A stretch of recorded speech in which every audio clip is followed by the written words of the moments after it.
Karibu msikilizaji katika sehemu ya 5 ya simulizi yetu tamu kweli kweli iitwayo Kona ya Msalitiwa. Tulipokuwa tumeishia katika sehemu iliyopita, sehemu ya 4, ni pale tulikuwa tuko upande wa kina Halia. Wakina Halia walikuwa wamefuatilia Kopro Rashid, na safari ya Kopro Rashid ilikuwa imeenda kuishia nje ya jumba moja hivi mitaa ya Diroza, mitaa ambayo wanaishi watu wenye fedha zao. Gari lilokuwemo Kopro Rashid likawa limezama ndani ya geti, huko kina Halia wakisimama mita 50 kutoka lilipokuwa jumba hilo. Tutatumia kamera zetu ndogo kuziingiza ndani humo, hatuna haja ya kufika pale. Maneno ya Love yalifuatiwa na vitendo. Alitia kamera ndogo zilizokuwa zimekaa kwenye umbo la mdudu mdogo wa kuruka mfano wa nzi. Kamera hizo zilikuwa zinaongozwa kwenye laptop. Kwa Ravu alizielekeza kamera hizo ndani ya uzio wa nyumba hiyo. Kamera ziliwahi kuingia mpaka ndani na Kopro Rashid kabla mlango hujafungwa. Kupitia kamera hizo ambazo zilikuwa zinaleta picha moja kwa moja kwenye laptop na simu za wakina Halia, kwa ufundi mkubwa sana wa Ravu waliweza kumuona RPC kwenye sebule ya nyumba hiyo akiwa yupo na Azidu. Je, nini kiliendelea? Basi utapata ukijua msikilizaji kwa uzuri sana katika sehemu ya 5. Simulizi yetu tamu kweli kweli, Kona ya Msalitiwa, imeandikwa na S. Hussein Vumbi, ikiwa inasimuliwa na director Owen kutokea hapa Simulizi Max. YouTube channel Simulizi Max, lakini WhatsApp ni 0677 062012, ambako WhatsApp huko tuna wadau wengi sana ambao wanafuatilia simulizi hizi kupitia WhatsApp tu bila hata kuwepo hapa YouTube. Lakini pia ukiwa YouTube hakikisha subscribe kuendelea kufuatilia simulizi zetu kwa uzuri sana. Ukiwa WhatsApp, ukiwa YouTube, bado wewe ni familia ya Simulizi Max. Tunaendelea na simulizi yetu msikilizaji, hii ikiwa ni sehemu ya 5. Baada ya salamu, Kopro Rashid aliwapa RPC na Azidu simu yake ili watizame kile alichokuwa amefanya Mabangi kwenye chumba cha mahojiano na maneno aliyokuwa amemwambia. Ilibidi nichukue hiyo video kutoka kwenye chumba cha kuongozea kamera ili mje kuona balala huyo mtu na onyo lake. Kopro Rashid alikuwa ameongea kionekanika kuwa na hofu, ila cha ajabu RPC na Azidu walicheka sana kana kwamba wameonyeshwa video ya comedy. Kukata hizo bangili na kupindisha hilo bati ndio unakuwa na hofu, wewe boya nini? Azidu alikuwa ameongea kwa dharau kubwa sana. Hapana, hicho alichokifanya hapo ni lile tukio la kugongwa na gari halafu akaja huyu jamaa, ni noma nyie. Kopro Rashid alikuwa amezidi kusisitiza, acha ujinga wewe, yale magari ya kumgonga vizuri, mimi nikimgonga na gari hanyanyuki yule. RPC alikuwa amwambia Kopro Rashid na kupuzia hoja zake. Mimi niwaambie yule jamaa sio kumbeza, tutapotea mmoja baada ya mwingine. Maneno ya Kopro Rashid iliwachukiza Azidu na RPC jauja, maana wao waliona kama Kopro Rashid anamsifia tu Mabangi. Azidu akanyanyuka na kumfuata Kopro Rashid, kisha akachomoa bastola ya Kopro Rashid kwenye kiuno chake na kusimama mbele yake. Kopro Rashid alikuwa amekaa kwenye sofa na Azidu kasimama mbele yake. Kwa hiyo wewe umekuja hapa kututisha au? Azidu alimuuliza Kopro Rashid huku akimtizama na akizungusha bastola kwa madaha. Kopro Rashid hakuhofia, japo Azidu alikuwa akashika bastola aliyoitoa kwake mwenyewe. Kopro Rashid alijua Azidu hawezi kumua wala kumfanyia baya lote ile, maana rafiki yake watokea shule, ila alikosea sana, hakujua roho ya rafiki yake huyo haina utu aina hiyo. Acha ujinga Azidu, na watisha nini badala tupange nini cha kufanya. Kopro Rashid hakumaliza kusema chote, risasi 3 zilikipasua kichwa chake. Uhai wa Kopro Rashid uliishia hapo, kisa tu kusema kile anachokihisi kuhusu Mabangi. Halia alipigwa na butwaa la ajabu sana. Hakuwahi kudhani hata siku moja kwamba kakake Azidu ni muuaji. Sio muuaji tu, ni muuaji mzoefu, maana sababu zilizomfanya amue Kopro Rashid haina mashiko, ila alimuua kwa kuwa kwake kuua ni swala la kawaida kama mshuzi tu kwa mtu aliyekula kunde. Moyo ulimwenda mbio Halia. Roho ilimuuma na taratibu alikuwa ameanza kuhisi huenda kuna namna Azidu alikuwa anamchongea Mabangi matukio ili Mabangi aonekanike mbaya. Roho ilizidi kumuuma Halia alipokuwa anahisi hivyo. Waliingia wanaume wawili wenye miili mikubwa ya mazoezi, wakaubeba mwili wa Kopro Rashid na kuondoka nao. Kisha kuna mabinti wawili walifika hapo na kufanya usafi wa kuondoa zile damu sebuleni hapo. Walipomaliza waliondoka wakiwaacha RPC na Azidu wakiendelea na maongezi yao. Kwenye meza hapo sebuleni palionekanika kuwa na chupa nyingi sana za pombe tofauti, bia za gharama na pombe kali za gharama. Pia kwenye sahani fulani kulikuwa kuna bangi nyingi sana pamoja na mapakiti ya sigara za gharama. Azidu alichukua chupa moja ya pombe kali na kuigida kwa fujo kama vile alikuwa anakunywa maji. Kisha akachukua na msokoto mmoja mkubwa mrefu hivyo wa bangi aina ya skanka. Aliuwasha na kuanza kuvuta kwa pafu kadhaa, akiachia moshi mwingi hewani. Azidu alikanika wazi kabisa kwamba swala la Mabangi limemvuruga kabisa akili yake. Matukio hayo yote yalikuwa yanaonekanika mubashara kwa kina Morgan. Alikuwa anazidi kushangaa vibaya sana. Kwao huaga wanajua Azidu hatumii hata pombe na kila Ijumaa Zidu alikuwa hakosekani msikitini. Ni mtoto mwema wa kuigwa, ila kumbe ni mshenzi, na huu ndio uhalisia wake. Hali ya mpaka mwili ulikuwa unamtetemeka kwa mshtuko wenye hofu ndani. Anko, unajua huyu dogo mipango ya kumua inafeli kila siku. Hadi Death Shadow alishindwa kumua, na yule dem the crazy anakuja kuniambia sijui kasema nisipige hatua kwenye njia zake. Yaani dogo yule ananichimba mimi mkwara. Ninapata hasira yangu, wewe ujue tu jinsi gani ambavyo ninapokuwa naumia kuona dogo bado anapumua. Mbaya zaidi ananitambia afa na leki.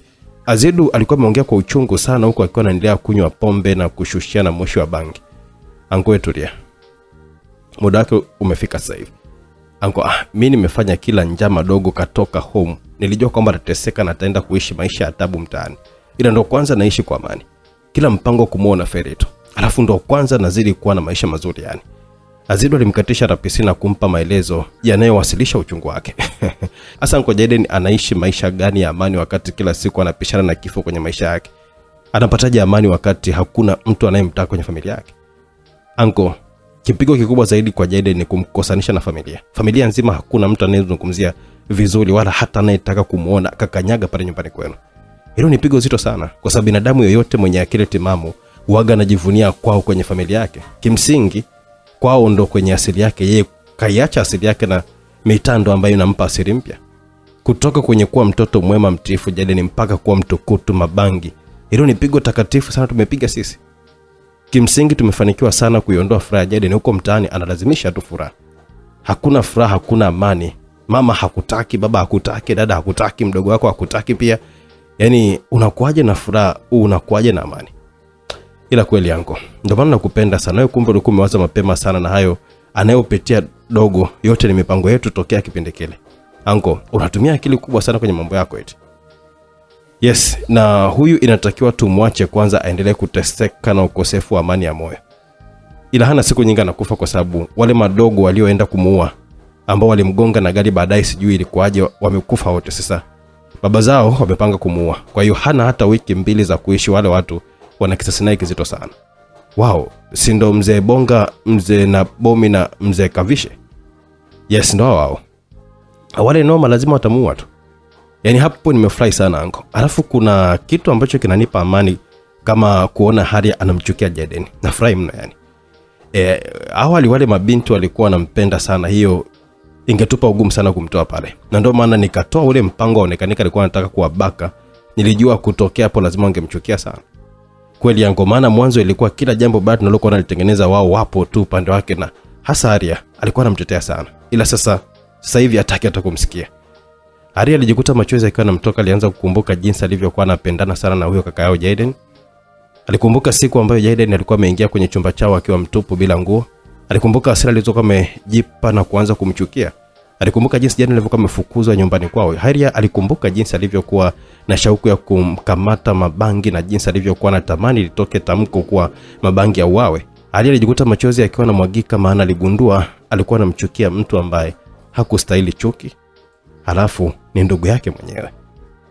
Anko, ngoja tupate burudani kidogo. RPC alimwambia Azidu kwa akiwa anatazama mlango ambapo alikuwa ameingia mwanamke mmoja mtu mzima ambaye alikuwa akiongozana na binti ambaye kwa makadirio alikuwa na miaka isiyozidi 18, yani 17 au 18. Ndio maana nakupenda Anko, alisema Azidu akionekanika kuwa na furaha ajabu. Bosi mali hapo, mali safi kabisa. Mwanamke mtu mzima alimwambia RPC ambaye alikuwa anamtazama huyo binti kwa macho ya matamanio na uchu. Iko hivi, huyo binti kaletwa hapo akiaminishwa kuwa kuna kazi ya ndani yenye mshahara mzuri tu, ila kumbe alikuwa kanaletwa hapo kwenye nyumba hiyo ili kutumiwa kingono. Kwa mazungumzo hayo na alivyokuwa na macho ya uchu wa ngono RPC na Azidu, binti yule alianza kuelewa kwamba hayupo hapo kwa ajili ya kazi za ndani, ila yupo hapo kwa ajili ya kutumika kingono.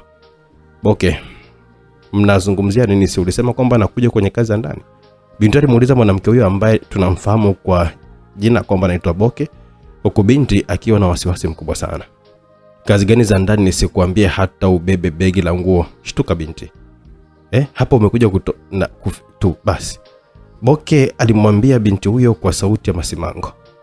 Hapana Boke, mimi naondoka nyumba. Wewe angalia pale mezani kisha ndo uzungumze huo upuzi wako. Binti alikarushwa kuzungumza na Boke alikuwa amemtaka atizame mezani, na kweli binti alitazama na kujikuta hofu ikiwa inamzidi huku akianza kutetemeka kama mtu alikuwa anasikia baridi kali. Licha ya pombe, bangi na sigara zilizokuwa mezani pale, binti aliweza kuona bastola 4 zikiwa ziko hapo mezani, na hicho ndicho kilichozidi kumtisha binti huyo. Dakika 10 mbele, binti huyo alikuwa anaugulia maumivu, akiwa anajitahidi kujituma kwa kunyonga kiuno chake. Kainama kwa chini, alikuwa katika tango la RPC lililokuwa liko ndani ya kitumbua chake.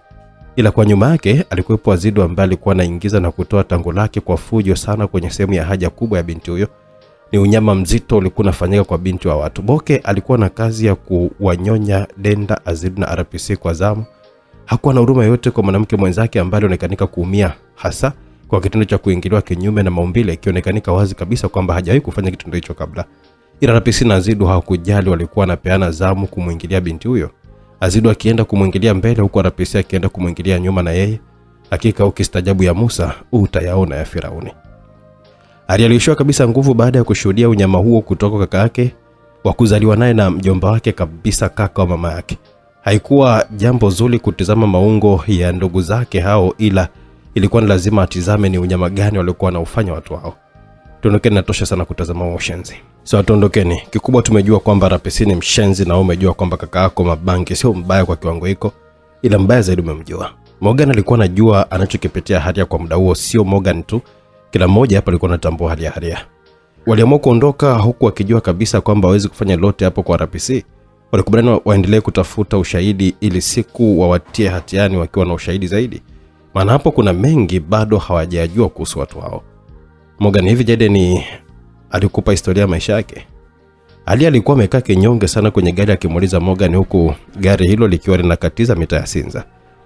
Hapana, ila nisimulia kuhusu historia yake ya mahusiano, ambapo alisema kwamba kila mwanamke alikuwa anamsaliti kwa kutumika na wauaji ili kumuua. Na ndio maana alikuwa hana mpenzi zaidi ya kuwalipa tu makahaba tu kwenye kumaliza haja zake za kingono. Hata leo nishangaa sana kuona yupo na yule mdada mrembo Chotara, na inaonyesha ni mpenzi wake. Morgan alimjibu Haria, kakaangu sio mbaya, ila ni ngumu kwa sasa hivi kumfuata na nimuombe msamaha.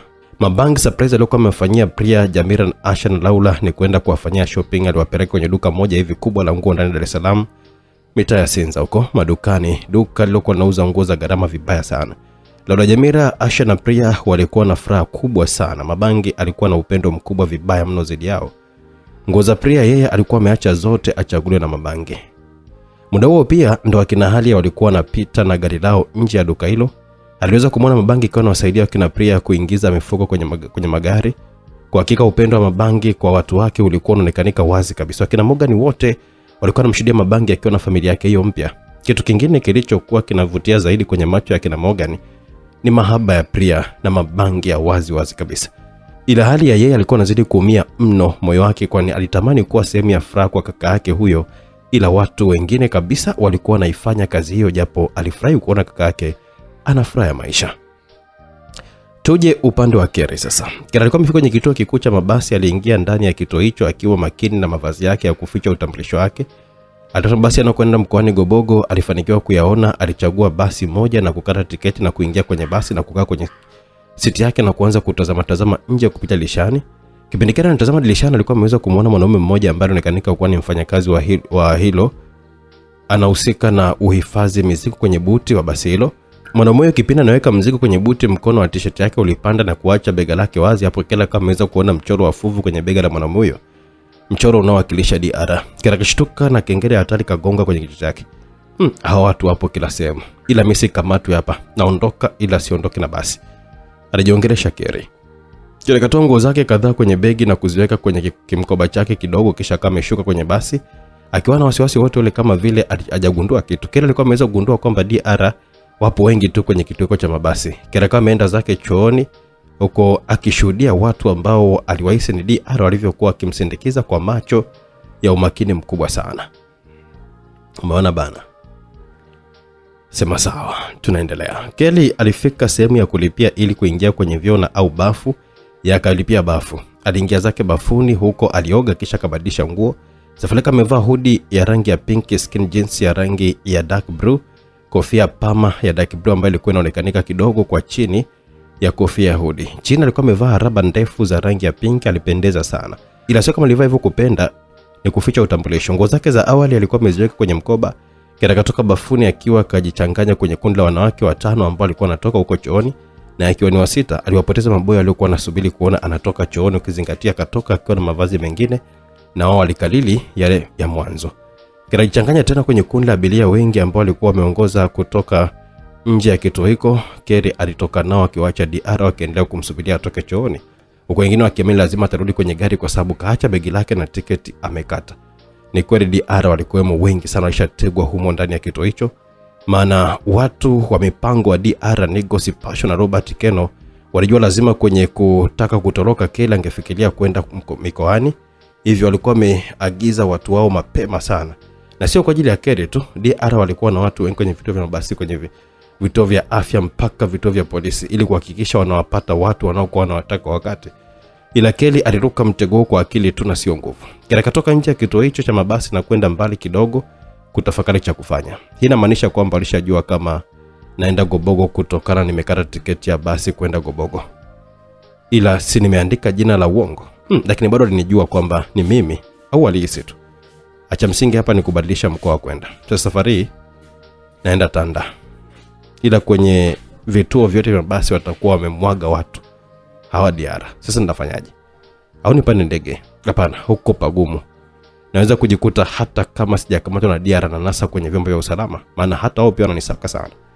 Kaendelea kujadili yeye mwenyewe ili kupata jibu nini afanye, ila alikuwa na tahadhari ya hali ya juu sana.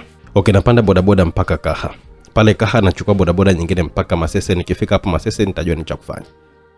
Kapata jibu kwamba afanye jambo gani. Alienda Zinabu Park bodaboda ambapo madereva alimchangamkia na yaka amechagua bodaboda moja. Kaha bei gani? Dadangu mpaka Kaha 25,000. Poa, twende. Bodaboda huyo alikuwa ameingiwa na wasiwasi, maana mteja huyo hakulalamika bei hiyo, alafu kizingatia mwanamke huyo alificha sura. Dadangu huko kwenye nje ya mji hivyo ulivyo mimi hapana kwa kweli. Dereva alikuwa ameongea kwa kumtazama Kerry kwa umakini juu mpaka chini. Dada, njoo huko tuondoke, hapo natoa 25 au? Dereva mwingine wa bodaboda aliona wasiwasi wa mwenzake ndio fursa kwake. Ndio. Kerry akamjibu dereva ambaye alikuwa kasogea hadi alipo na pikipiki yake. Panturuke chapchapu. Dada, basi wenzetu. Yule bodaboda wa kwanza aliona anaweza kuikosa hela hiyo kizembe, alibadilisha maamuzi. Kwa na msimamo, bro, wewe mtoto wa kiume jiamini. Mwanaume ni kichwa cha miongozo, mwanaume ni jasiri, mwanaume ndio kiumbe ambaye anasimama nje ya nyumba simba kivamia kaya. Alimwambia dereva huyo huku akiwa tayari kapanda kwenye bodaboda. Dereva huyo mwingine akimchinjia baharini huyo dereva ambaye alikuwa anajishauri tu. Acha uboya mdogo wangu, haya mavazi ni fashion. Jana kuna mdada alikiwasha kwa mantilia huko Tegeta, habari zake zinasambaa mitandaoni, ila ni hatari, yani anapiga kama sensia. Yani ndo anavaa pigo kama hizi hapa, wadada washapita na fashion yake. Wewe endelea tu kukaa kizembe, yani mshepu hapa uje kukukaba wewe kweli. Dereva huyo alimtupia mwenzake maneno na kumcheka huko akiondoka na Kerry kwenye pikipiki yake, akimwacha dereva mwenzake akisonya tu. Safari kaanza kuelekea huko Kaha. Kerry alimwambia dereva huyo atembee mwendo wa kuwahi mgonjwa, yani mwendo wa kasi. Wakiwa washatoka nje ya mji, mbele yao akaona kundi la polisi barabarani, 5 ambao walikuwa wamesimamisha pikipiki hiyo. Polisi hao wapatao 5 wakiwa wamesimamisha gari lao pembezoni mwa barabara. Kando ya gari hilo pia kulikuwa na pikipiki kubwa hivi. Polisi 3, 2 wa kike na 1 wa kiume, walifuata pikipiki hiyo walikuwa wamepanda Kerry. Baada ya kusimama na 2 wa kiume, walibaki wamesimama tu kivulini kando ya gari lao. Wewe dereva, ina maana hujui sheria, kwa nini abiria wako hujampa kofia ngumu avae kwa ajili ya usalama wake? Polisi kike mmoja alikuwa amemuuliza dereva bodaboda. Afande, unajua dada anaenda kumuona mamake anaumwa, sasa alikuwa na haraka. Dereva ambaye alikuwa na kitete hakujipanga kwa majibu kama hayo, alikatishwa na sauti ya polisi mwingine wa kike pia. Mwacha ujinga, haraka na sijali usalama wake barabarani. Hebu nenda leseni yako. Dereva aliingiza mkono wake kwenye mfuko wake na kutoa wallet yake na kutafuta leseni yake. Wewe shuka kwanza kwenye pikipiki. Polisi wa kiume alimwamuru Kerry ashuke kwenye pikipiki. Kerry akashuka huku akiwa makini sana, machale kwa meza kumcheza. Dereva alimpa polisi huyo wa kike leseni yake. Polisi hakutumia sekunde 5 kumrudishia dereva leseni. Hilo Kerry lilimshtua kidogo, maana hakujua lengo la polisi huyo kutazama leseni ya dereva. Aliona kama vile ilikuwa janja tu. Kerry alitazama kwanza lile gari la mapolisi hao. Lilikuwa la kawaida, halina nembo yote ya polisi, hata namba zake zilikuwa ni za kawaida, sio za polisi pia. Gari hilo Toyota Hilux halikuwa na ishara yoyote ya kwamba ni gari la polisi. Akatazama pikipiki ya polisi hao, ilikuwa ni aina ya BMW. Ilikuwa ni pikipiki ya gharama inayotumia mafuta mengi. Ni ngumu kwa polisi kutumia pikipiki aina hiyo kwa kazi tu za usalama barabarani. Kisha sasa Kerry alikuwa ameanza kuwatazama polisi hao, na kwa uchunguzi wa udadisi mkubwa wenye umakini mkubwa sana, Kelly kwa macho ya kipambanaji alikuwa ameweza kuona moto kwenye macho ya mapolisi hao watatu waliokuwa karibu yake. Hiyo ilimaanisha wana nguvu kubwa sana. Aliona damu pia kwenye mikono yao. Hiyo ilimaanisha ni wauaji watu wao. Hivyo vilikuwa vinaonekanika kwa macho ya kitaalamu na sio kila mtu anaweza kuona hizo hali. Wewe hiyo barakoa yako na kofia zako hizo. Polisi wa kiume alimwambia Kelly ambaye alibaki akaganda tu kwa akiwa anatazama kwa zamu kama vile hajasikia kitu. Wao, wanawake wawili, wanaume watatu. Hizo ni safu za wale level 1. Kelly alijipa majibu baada ya kuona nguvu kubwa za polisi hao na idadi yao ndo idadi ya wale level 1 wa DR, japo yeye hakuwahi kuwaona. Yeye alikuwa anaonana tu na wale level 2 pekee. Hapo Kelly alijiongelea mwenyewe kimoyomoyo. Saa hizi ni saa 12 jioni alafu nakutana na nyie level 1. Naweza kusema tumekutana dakika za jioni kabisa. Kelly aliongea kwa sauti yenye uhakika, ila lengo lake ilikuwa ni kudhibitisha hisia zake kama hao kweli ni level 1 au la. Yes, na tumekupata dakika za jioni, ila dakika za mwisho wa kukimbia kwako. Mwanamke mmoja wa kike alimjibu Kelly kwa tambo ambaye kwa sasa tumemtambua kuwa yeye na wenzake ni polisi wa bandia. Dereva pikipiki alibaki kushangaa tu, hakuelewa anazungumzia nini watu hao. Kelly alizamisha mkono wake kwenye mkoba. Aliwafanya polisi hao feki watake kutoa bastola zao wakizani kwamba Kelly anatoa silaha, ila haikuwa hivyo. Mkono wa Kelly uliibuka na noti kadhaa za 10,000 za nchi hiyo na kumkabidhi dereva bodaboda bila kuhesabu ni shilingi ngapi. Nenda zako. Niache hapa. Mbona la nyingi vipi safari yako sasa? Bwana kwamba unaenda Kaha? Dereva alimuuliza Kelly kwa mshangao mkubwa sana. Ondoka. Sauti ya msitiri aliyokuwa ameitumia Kelly ilimfanya dereva huyo kugeuza pikipiki na kuondoka bila kuongeza swali. Najua nyinyi mna nguvu nyingi kubwa, ila mimi siwezi kukamatwa na nyinyi. Kelly aliwaambia watu wao huku akiwa anawatazama kwa zamu. Muda huo hata wale wawili waliokuwa kwa kivirini nao walikuwa wameanza kusogea hapo alipokuwa Kelly. Kelly, nadhani unajua wazi kabisa kwamba sisi na wewe ni mbingu na ardhi kwa uwezo. Acha kujisumbua, ingia kwenye gari kwa maana sisi mission yetu ni kukupeleka au kukuua.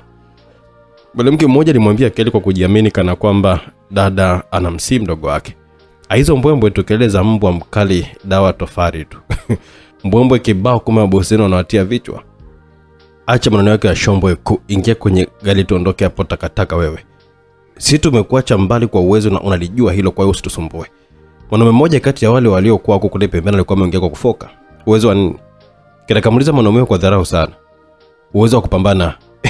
Kama na papa basi taongeza na lipstick hapo na makeup au foundation ili muendelee kujipamba tu muende kwa mabwana zenu huko. Kelly alijibu kwa nyodo kweli. Mwanaume huyo hakuweza kuvumilia kwa kasi, alionekanika yupo hewani, mguu mzito ulikuwa unamwendea Kelly usoni. Ila Kelly alimpisha mwanaume huyo kwa kasi na alienda kusimama katikati ya barabara huko akiacha mguu wa yule mwanaume ukikita chini mpaka ardhi katikisika hapo. Alipokuwa amekita mguu palichimbika na kutitia chini. Hizo ndizo nguvu za level 1. Kelly mwenyewe alishtuka vibaya sana, maana vumbi kubwa lilikuwa limetimka huku ule mtikisiko ukifika hadi pale aliposimama yeye katikati ya barabara ya rami, na nyufa zilionekanika ambazo zilisababishwa na mguu wa mwanaume huyo.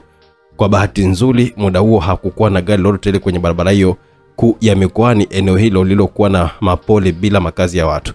Kelly hakupewa nafasi ya kupumzika. Mbele yake kulikuwa kuna mwanamke mmoja ambaye anamtizama na yeye akiwa katikati ya barabara. Kelly hakusubiria aambiwe, alimwendea mwanamke huyo kwa kasi sana, ila kasi yake ilikuwa ni kama mtoto anayetambaa kwa mwanamke huyo. Kelly hakuelewa kafikiwa saa ngapi, ila alishtukia tu anapokea ngumi nzito iliyomrusha na kumburuza kwenye lami hiyo zaidi ya mita 30, huku ngozi za Kelly zikichanika na kujikuta akiwa anachubuka vibaya sana. Kelly alikuwa kidogo agongwe na gari baada ya lile pigo, ila dereva aliweza kubana brake na tairi zikawa zimeishia sentimita chache sana kutoka kwenye kichwa cha Kelly. Kila kanyuka huku dereva wa gari hilo alilokuwa amenusuru kumgonga akishuka ili kumtizama hali yake. Haujaumi. Dereva huyo wa kiume aliyetoka kwenye gari lake Toyota X80 alisita kuongea baada ya kuona zile sehemu ambazo Kelly alikuwa amechubuka zilikuwa zinarudi kwenye hali ya kawaida, yani zilikuwa zinapona muda huo. Mwanaume alikuwa ameogopa vibaya mno, alisi huyo dada ni jini. Kelly alijua wazi kabisa kwamba watu hao hana uwezo wa kupambana nao, wana uwezo mkubwa kumzidi. Uwezo wa watu hao ilikuwa ni wa kumtishia amani. Ngumi moja tu alirushwa zaidi ya mita 30. Kelly alimpita yule dereva wa kiume aliyekuwa amedua kwa kasi sana, akaingia kwenye gari upande dereva, na kwa bahati nzuri hakukuwa na mtu mwingine kwenye gari. Kelly aligeuza gari haraka sana na kuondoka kurudi alipokuwa ametoka kasi. Muda huo ambao magari nayo yanazidi kuwa mengi barabarani na kiza kilishaanza kuingia, yule mwanaume dereva hakumzuia Kelly, maana alihisi Kelly ni jini kama sio mzimu, baada ya kumuona anapona vidonda kwa sekunde isizidi 5 ni hali iliyomtisha sana. Watu hao nao watatu waliingia kwenye gari lao na wawili wakawa wamepanda pikipiki na kuanza kumfukuzia Kelly kama vile hawana haraka naye. Pikipiki ilikuwa na mwendo mkubwa sana, haikuchukua muda mwingi kumfikia Kelly wakiwa bavuni mwa gari upande wa kushoto. Mwanamke alikuwa amekaa nyuma ya pikipiki hiyo akiwa na bastola, aliachia risasi 2 zikaenda kuzama kwenye bega la Kelly. Kelly alitoa kelele mkali wa maumivu ila hakukubali kuumizwa kizembe. Alifanya kama anakata kona na kupushi pikipiki ambayo ilipoteza uelekeo na kuingia mapolini, ila cha ajabu watu hao waliluka kwenye pikipiki kabla haijaacha njia na kutua nyuma ya pickup la gari lao lililokuwa lipo kwenye mwendo wa kasi sana, Toyota Hilux. Kelly safari hii aliumia sana kwenye mkono wake wa kushoto, na mbaya zaidi zilizomuumiza ilikuwa ni risasi. Hana uwezo wa kupona muda huo mpaka zitoke risasi hizo. Unajua Kelly anapona haraka kwa majeraha ambayo hayaachi kitu ndani ya mwili wake. Kama kisu akikitoa tu kwenye mwili wake baada ya kuchomwa atapona hapo hapo, au jeraha kama vile la kuchunika, ila risasi haponi hapo hapo kwa sababu zinabaki ndani ya mwili wake sehemu aliyopigwa. Watu wale vwani kutoka DR hawakuwa na haja ya kumshambulia tena Kelly kwa sababu hawakutaka kuzua taharuki na kusababisha mapolisi kuingilia kati, japo na wao pia wamevaa sare za polisi, mapolisi wa bandia. Walijua Kelly atachoka tu, ndo lengo lao la kumpiga risasi hizo ambazo zina sumu ambayo itampelekea Kelly kupoteza nguvu, na hapo atampata kirahisi tu ama atapata hata ajali yeye mwenyewe. Basi bwana, sumu hiyo iliyopo kwenye risasi hizo pia inaweza kumpelekea kifo. Kelly akaendelea kuendesha gari kwa kasi sana. Gari lilikuwa na uwezo mzuri tu wa kasi, Toyota V8, ila alikuwa ameshangaa ilo gari la maadui zake Toyota Hilux alipo mbali na muda wote. Kwani Hilux ndo zina mwendo kiasi hiki? Kelly alijiuliza kwa mshangao bila majibu. Mbio za magari hayo zilikuwa zinaendelea huko Kelly akiwa anajitahidi kuovertake magari kwa mkono wake mmoja wa kulia, maana mkono wa kushoto ulikuwa unavuja damu na kuzidi kumuuma tu. Alikuepa magari kwa kasi huku akitumia mkono mmoja, ila maadui zake nao walikuwa wako nyuma wanamuendea muda wote. Kelly alijiuliza kakosea wapi. Alipotoka mule ndani ya kituo karibia dakika 20 zilipita, hakuna mtu alikuwa ametoka kumfuata kati ya wale wote walikuwa wamewasili members wa DR. Mle ndani kulikuwa na kamera. DR ni wana mifumo ya kamera ya jiji zima, hususan kwenye sehemu muhimu kama hizo. Inamaanisha lazima DR walimuona alivyokuwa anatoka, ila wakamwacha tu. Hata alivyokuwa ametoka nje kuna watu ambao walikuwa wanamtizama na wanamtizama hadi alivyokuwa amekubaliana na dereva yule wa bodaboda.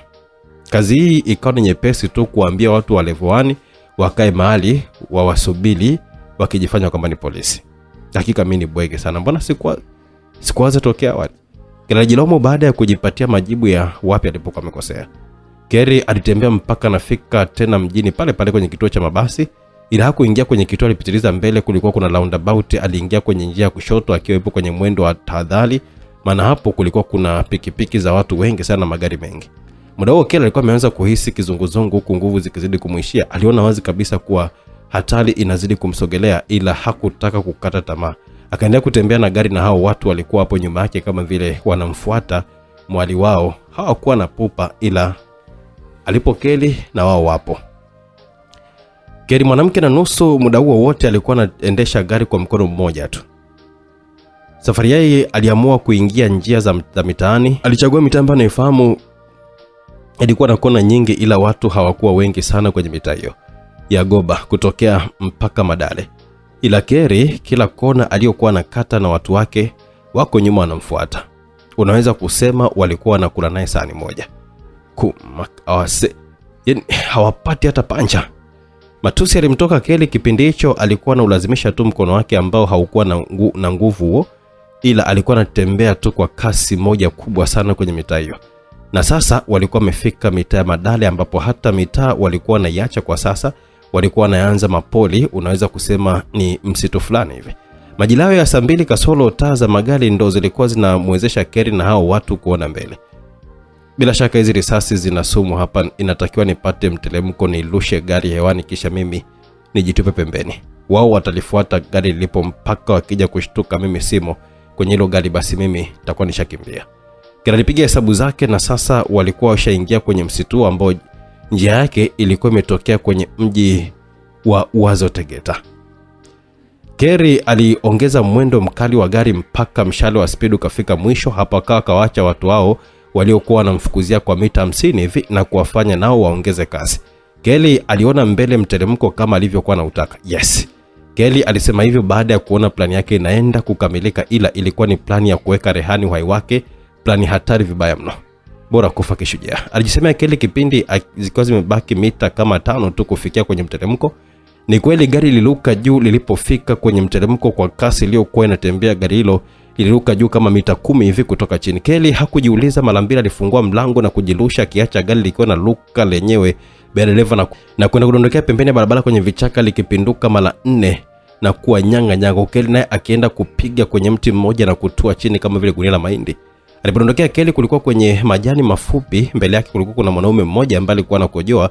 Mwanaume dereva bodaboda alikuwa akasimamisha pikipiki yake pembeni ya barabara na alikuwa anakojoa hapo. Mwanaume alishtuka kumwona mtu anadondokea mbele yake. Muda huo alikuwa anashtuka na kuangalia kule alipodondokea gari na kutoa sauti kubwa sana ya kishindo cha kupinduka mara 4. Mwanaume alipata mshtuko mara 2, alitazama lilipodondokea gari na ila kulikuwa mbali alishia kuona kiza tu. Mwanaume alirudisha macho yake kwa mwanamke huyo aliyekuwa mbele yake, huku tango la mwanaume huyo likiwa linaning'inia kwenye mkono wake wa kushoto, akiendelea kushusha tu mikojo ambao umbali mfupi sana kutoka alipokuwa amedondokea Kelly.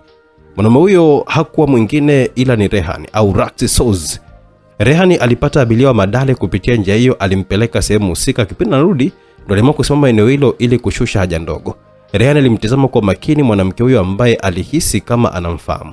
Kila ambaye kwa muda huo kofia ya hudi haipo kichwani wala pama nayo haikuwa kichwani. Barakoa tu ndo ilikuwa imebaki kustiri sura yake isionekane, ila nywele zake nzuri na za singa zilikuwa zinaonekanika, japo zilikuwa zimekasha baragaba kwa kutokana na msukumo wa kudondoka kutoka kwenye gari ndo lisababisha hata kofia yake pia kutoka kichwani.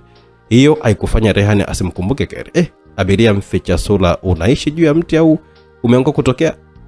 Rehani alikuwa anaongea kwa mshangao baada ya kumkumbuka Kelly, kwa kana kunguta tango lake, ishara ya kumaliza kukojoa. Ni kama Rehani hakujali kuonekanika kwa tango lake mbele ya Kelly, na kweli muda huo Kelly alikuwa hana wazo kabisa na tango la Rehani, alikuwa anawaza uhai wake tu. Kelly alikuwa rundo la damu kabla ya kuongea chochote kile, ila alionekana wazi kuwa anataka kuongea jambo. Na muda huo gari Toyota Hilux lilifika kwa kasi ya ajabu sana, huku likipiga breki za fujo na kufanya matairi yote yatoe kelele, huku yakitimua vumbi jingi sana. Lenga tazama gari hilo lilikuwa limesimama mita 20 kutoka walipo wao. Naomba nisaidie tuondoke haraka sana, wataniua hao watu. Sauti iliyotoka kwa shida ya Kelly, ambaye zile risasi zenye sumu na kule kuluka na kupiga kwenye mti vyote kwa pamoja vilimfanya awe hoi. Kama sio imara wake basi angekuwa hata kufumbua jicho hawezi. Rehani ilibidi arudishe macho yake kutoka kwenye gari hilo ambalo lilikuwa alishuhudia watu wawili, mwanaume na mwanamke, wakiluka kutokea nyuma ya kwenye pickup. Rehani alimtazama tena Kelly, huku sasa akikumbuka kwamba Kelly alikoa damu. Aliona japo kulikuwa na kiza. Hapo alitambua kwamba hali ya mwanamke huyo ambaye yeye alikuwa bado hajamjua jina sio nzuri.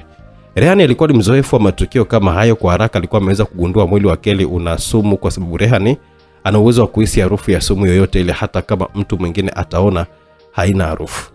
Hivyo aliweza kuhisi harufu ya sumu kwenye mwili wa Kelly. Rehani alijua wazi kabisa kumwongelesha mwanamke ni kuzidi kummaliza nguvu tu.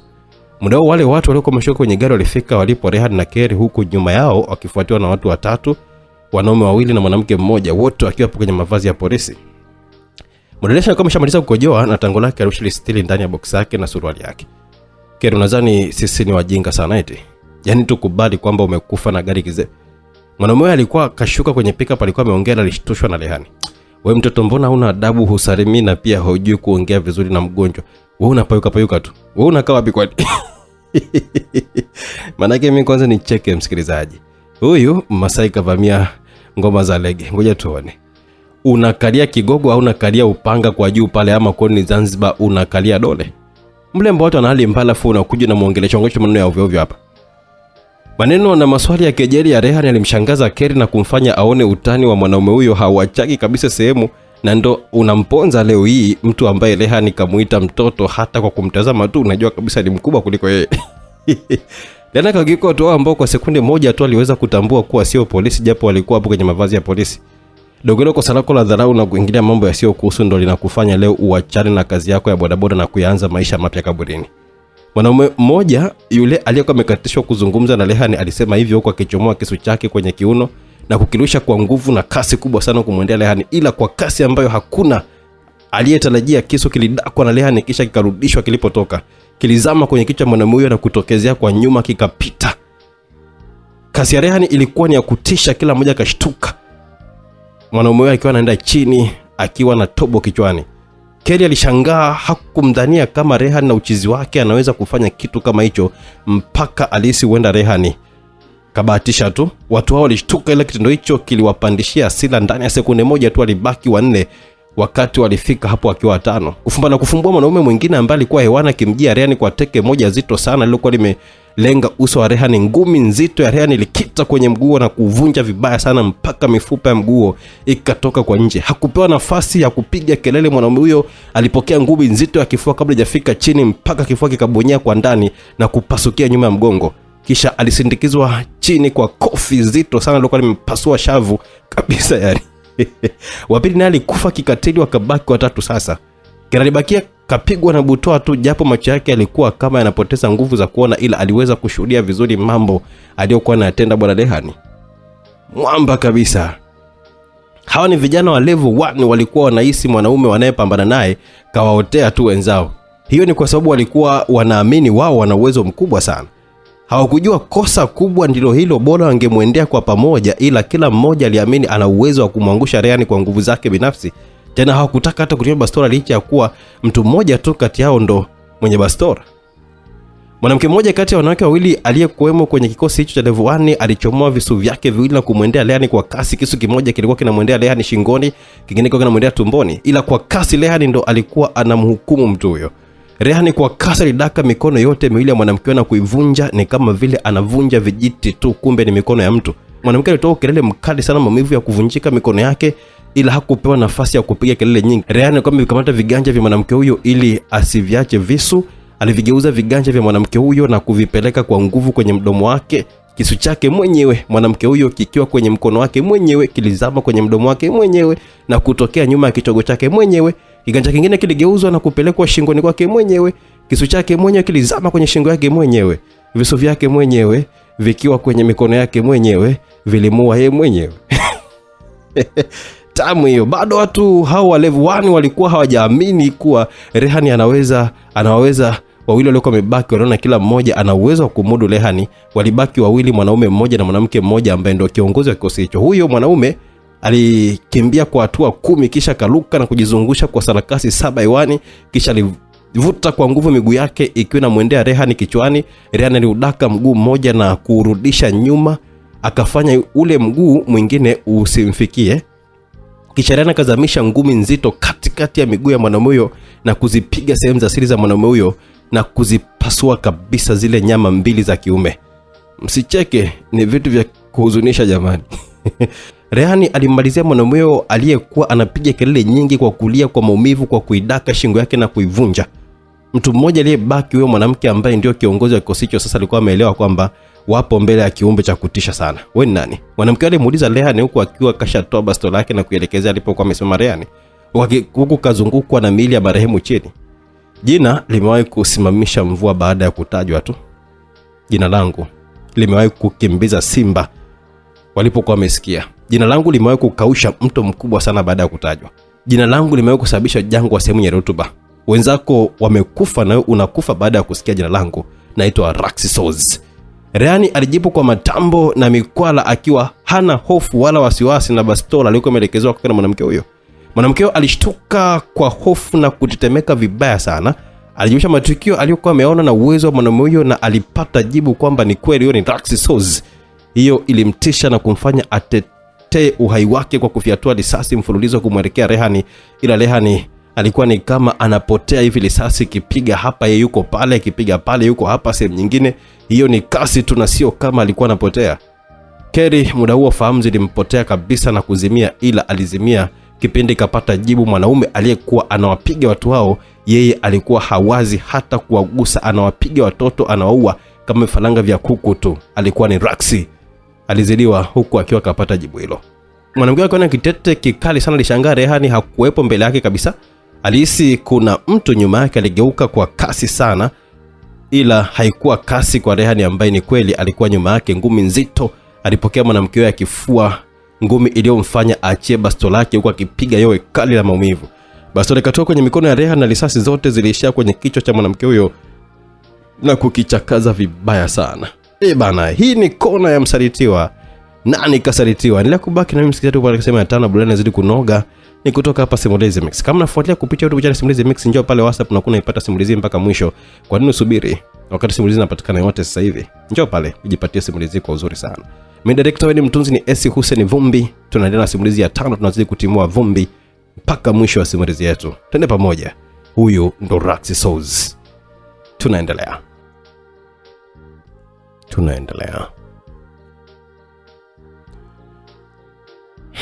Rehani aliwamaliza watu hao hatari wa level 1 kama vile anacheza tu game. Unaweza kuzani malaika mtoa roho alikuwa amemdokezea Rehani jinsi ya kuwaua watu hao. Hakutaka kupoteza muda, alijua ile milio ya risasi inaweza kuwaita maaskari, hivyo ilikuwa ni lazima aondoke haraka sana eneo lile. Alimbeba Keli ambaye alikuwa hana fahamu na alimweka kwenye pikipiki kisha kamtomasa kwa vidole vyake mgongoni na shingoni. Hapo alikuwa anashtua mshipa fulani hivi kwenye mwili wa Keri na kumfanya akawa amekaa kwenye kiti kama vile yuko na fahamu zake, ila alikuwa hajitambui Keri. Rehani ni mtaalamu wa mambo na sio tu kujua kupigana, ila anajua vizuri sana mwili wa binadamu na mishipa yake. Rehani alikuwa amekaa nyuma ya Keri kama kampakata hivi ili aweze kuendesha pikipiki kwa kumzuia asidondoke. Japo alikuwa amekaa kwa pose hilo ambalo kama vile alikuwa anamfundisha mtu kuendesha pikipiki, ila Rehani haikumzuia kutembeza kasi pikipiki hiyo. Dakika moja tu ilikuwa imemtosha kupotea kabisa kwenye mazingira hayo. Tuje upande mwingine. Majira ya saa 3 usiku hali alikuwa anarudishwa kwao kisindikizwa na Morgan na Inspector Eva wakitumia gari la Morgan. Morgan na Inspector Eva walikuwa wanaelewa hali alikuwa ipo kwenye hali mbaya sana. Msongo wa mawazo, hivyo walikuwa wameamua kuwa mfariji wao. Ndio maana muda huu walitaka kuhakikisha nafika kwao. Ndani ya gari kulikuwa kuna ukimya wa takriban dakika 10 hivi. Alia akionekanika wazi kabisa kuwa ni mwingi wa mawazo. Inspector Eva alivunja ukimya. Alisema kama unatakiwa kuwa na mawazo kiasi hicho kwa sababu una nafasi ya kumfuata kakako na kuzungumza naye. Nina imani lazima atakuelewa tu. Damu nzito kuliko maji. Inspector Eva alimwambia Alia kwa sauti ya upole ya ushauri na maliwazo. Na yeye binadamu lazima tayari amechoka, tayari ana hasira na sisi. Unajua nyumbani ndio sehemu ya kulinga, nyumbani ndio sehemu ya kujitetea na kujivunia pia. Nyumbani ndio sehemu ya kupendelewa hata kama kukumbatiwa ukifanya mabaya. Unaweza kukuta mtu ni mwizi na tabia za hovyo mtaani, la nyumbani kwao anasema anasingiziwa tu kijana, hata kama akipelekwa na ushahidi bado atamtetea. Utetezi mara nyingi unatoka kwa mama na dada, ila Jay wetu alikosa utetezi na sio kwa mama wala kwa dada. Just imagine makosa yote ni ya kusingiziwa, alafu unakosa mtu yote wa kukuelewa, kukutetea ama kufariji. Aliondoka nyumbani akiwa anaongea kwa msisitizo sana, akiniambia dada, nipe imani yako hata kwa 5% tu sawa. Kuondoka nitaondoka, ila kwako nibakishie imani ya 5% tu ya kuamini kwa mimi sio mbaya. Hayo maneno siku ya jali na nilishirikiana na baba, mama na Azidu kumfukuza Jay.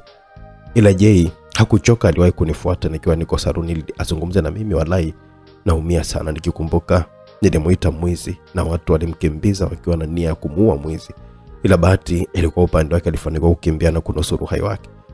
Unazana taelewa atanielewa mimi huyo mtu ambaye niliwahi kuwa na dhamira ya wazi kabisa kutaka kumuua. Alikuwa ametoa maelezo hayo kinyonge sana, kionekanika wazi kwa alikuwa anajilaumu mno. Anza kuzungumza na wazazi. Mama akijua kwamba mwanae sio mtu mbaya, ni rahisi sana kuishawishi familia nzima kurudisha imani kwa Jay. Halafu hakuna kama mama. Mama akienda kuongea na Jay lazima Jay atamuelewa tu. Mama yake ambaye kamleta duniani. Hana mama mwingine, hivyo hana chaguo zaidi ya kumuelewa. Halafu mbona Jay ni mkaka mmoja muelewa sana. Alichangia hoja na kutoa ushauri wake Morgan. Au kaonyeshe mama na baba video ile inayomuonesha Azidu akiwa anapanga mipango mibaya dhidi ya Jay. Na uzuri yale maongezi ya Azidu na Lapisi yana robo tatu ya ushahidi wa kumsafisha Jay. Sio lazima waone na ule uchafu video ile ikate kwenye mazungumzo pekee. Inspector Eva aliongezea.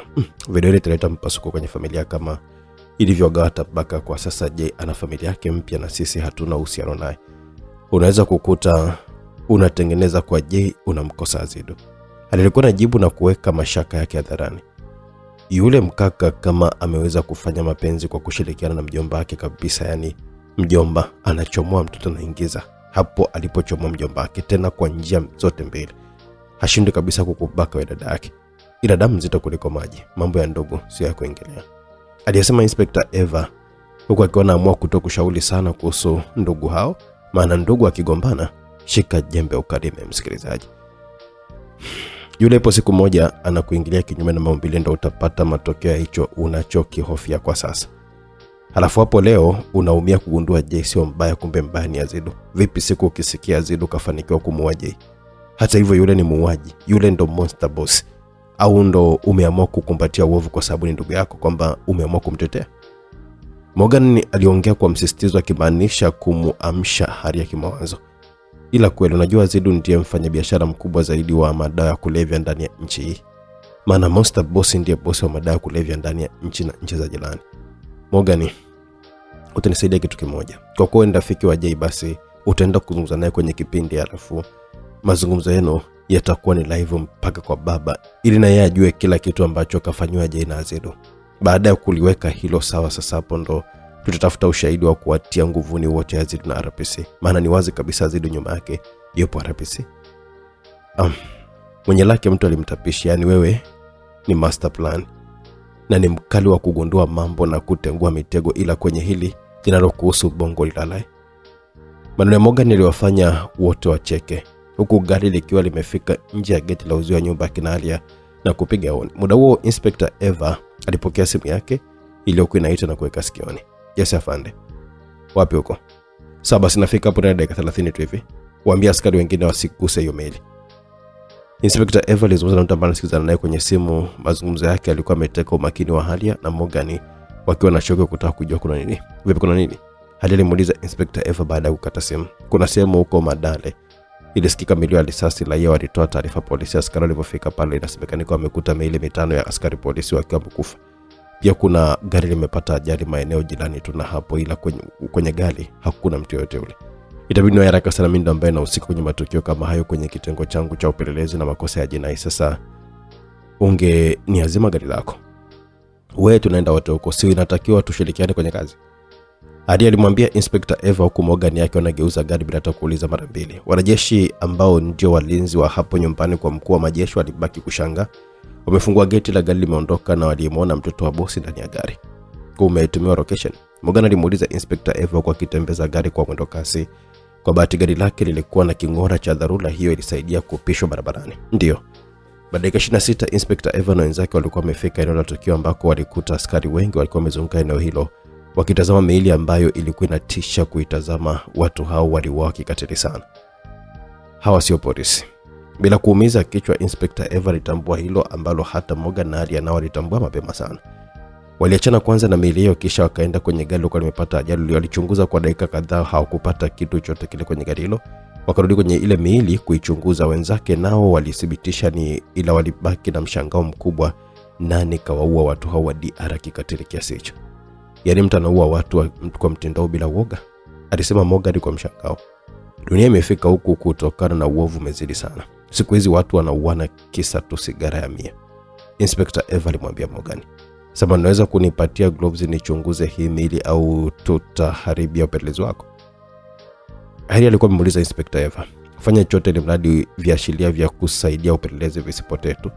Si ndio maana ya kushirikiana?" Inspector Eva alimuita askari mmoja na kumwambia mletee Haria gloves. Haria alikuwa amezivaa gloves na kuanza kuikagua, akifunua sehemu mbalimbali za milio. Hawa ni DR Death Riders.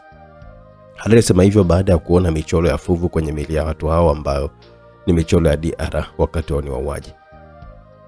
Hawakuwa na vitambulisho vyote vile watu hao.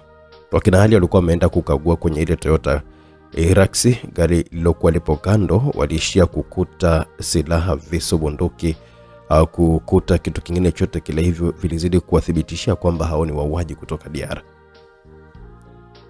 Muda huo pia walikuwa wamefika wakina Rav, Jamari, Bigi na Mbogo wakiwa na askari kadhaa wa jeshi la polisi wakiwa hapo kwenye gari Toyota Coaster. Hilo ni gari la ofisini, gari lenye kompyuta na vifaa vingi sana kwa ajili ya kufanyia kazi ya upelelezi.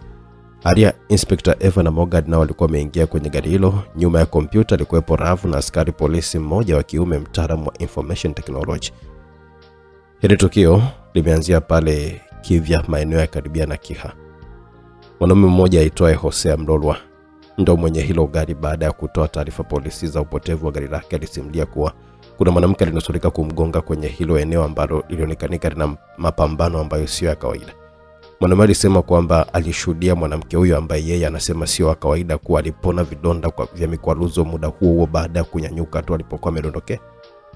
Mwanamke huyo aliingia kwenye gari lake na kuondoka zake, huku wale watu ambao yeye alidhani kwamba ni askari polisi wakimfukuzia. Mwanaume huyo amesema kwamba mapolisi 5 ni kwamba 2 walikuwa wanamfukuzia kwa pikipiki na 3 walikuwa ndani ya gari la Toyota Hilux. Hiyo ni taarifa kutoka kituo cha polisi Kivya, ambako walimhoji mwanaume huyo ambaye alionyesha kumwogopa sana mwanamke huyo ambaye alikuwa anamuelezea. Askari ambaye alikuwa kwenye kompyuta alikuwa ametoa maelezo hayo ambayo alionekanika kuyasoma kwenye kompyuta. Hakuishia hapo, kaendelea. Pikipiki aliyoizungumzia yule mwanaume ilikuwa mita chache kutoka kwenye tukio imepelekwa kituoni. Ile watu kadhaa pamoja na askari wa barabarani walikuwa wameweza kuona mkimbizano wa huyo mwanamke na mapolisi wakiwa kwenye gari, ila hawakuwa na taarifa yote, maana walionekanika polisi wanamfukuzia mtu kwenye gari lililokuwa liko mbele yao. Ukiacha hivyo, kamera za jiji ziliweza kunasa picha za mwanamke huyo. Askari kama amejazia maelezo. Hebu tuone picha za huyo mwanamke. Alikuwa ameomba kumuona mwanamke kwenye picha. Askari alimuonyesha picha ya mwanamke huyo kwenye kioo cha kompyuta. Ikuza hiyo picha kwenye macho. Askari huyo alikuwa ameikuza hiyo picha mwanamke ambaye alikuwa kaficha sura kwa barakoa na kofia, ila macho yake yalikuwa yanaonekana. Hadi alionekana kutambua jambo kwenye picha hiyo. Huyu ni Kerry. Hadi alikuwa ameongea kwa mshangao na uhakika. Una uhakika gani kama ni Kerry? Morgan alimuuliza Hadi kwa mshangao kutokuamini. Mimi namtambua Kerry, macho yake yalivyo ni macho mazuri sana. Macho yake yana ukubwa wa sentimita 6.2 sawa na inchi 2 na kidogo. Huo ni ukubwa wa umbo la jicho lake kwa uduara. Sio kamba hizo. Bigi alikuwa ameuliza kwa mshangao, ila hata wenzake nao pia ni kama walikuwa hamuamini Arya. Mimi sipo hapa kucheza na kufanya utani. Kuuza sehemu ya jicho zaidi, si kuna programu ya kupima vipimo vya na vimo na umbo kwenye kompyuta hiyo. Sasa pima hilo jicho moja baada ya jingine. Naam, baada ya askari huyo kupima jicho la mwanamke kwenye programu maalumu, ni kweli jicho lilikuwa na ukubwa wa sentimita 6.2 kama alivyokuwa amesema Arya.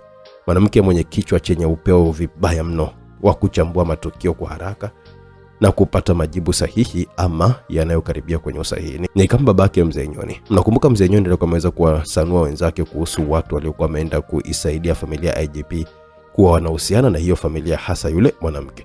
Akili zake ndizo hizo za mwanae Arya amerithi. Sasa si mmelipata lile tukio la mwanamke aliyekuwa amepiga watu kwenye mgawa kule Tegeta kule. Yule ni Kerry. Yule mwanamke aliyekuwa ametrend siku hiyo kwa kuruka kutoka gorofani kwa kutumia shuka kama parachuti, yule pia ni Kerry. Kwa hiyo kuna Kerry wangapi? Love alimuuliza Arya. Tulizeni vichwa vyenu mtanielewa. Wewe mwenyewe Love, chukua picha ya Kerry ambayo hajaficha sura, kisha pimisha na hizo picha za matukio yote hayo uone kama hazina mfanano kwa 98%. Namjua Kerry, urefu wake ni futi 5 na inchi 3. Pima hizo hapo picha utaona. Ni kweli Love alichukua picha za Kerry ambazo hajaficha sura yake, kwa bahati walikuwa nayo. Maana Kerry alivyokuwa memba wa DR alikuwa hafichi sura kwenye matukio yake. Picha zote walifanana kwa 99% na picha ile ya Kerry kupitia programu maalum zilizomo kwenye kompyuta. Mambo yanazidi kunoga, msikilizaji. Wewe una kichwa cha aina gani unakadilia mpaka urefu wa mtu kwa vipimo sahihi? Morgan alimuuliza Arya. Sio kukadilia, bali nilimfuatilia sana huyo kiumbe. Hebu niambie mimi nina urefu gani? Bigi aliropoka kama kawaida yake. Urefu wa nini? Kama hicho kibamia chako ni inchi 2.5. Jibu la Arya kwa Bigi lilifanya watu wote wacheke. Bigi alishia kuguna tu. Sasa twendeni tukaone tukio hili likwaje. Arya alikuwa amewaambia wenzake ambao walikubali, ila walikuwa na shangaa tukio watalionaje. Walitoka wote na kwenda juu alipokuwa ameanzia ule mteremko ambapo Kerry alikuwa ametumia kurusha gari. Walisimama hapo, hali akionekanika kutafakari japo kwa dakika 15 hivi, kisha akaanza kutoa maelezo. Ile gari lilopata ajali ilionekanika mshale wa spidi upo mwisho kwenye spidi 280. Hiyo ni spidi ya mwisho ya gari ile.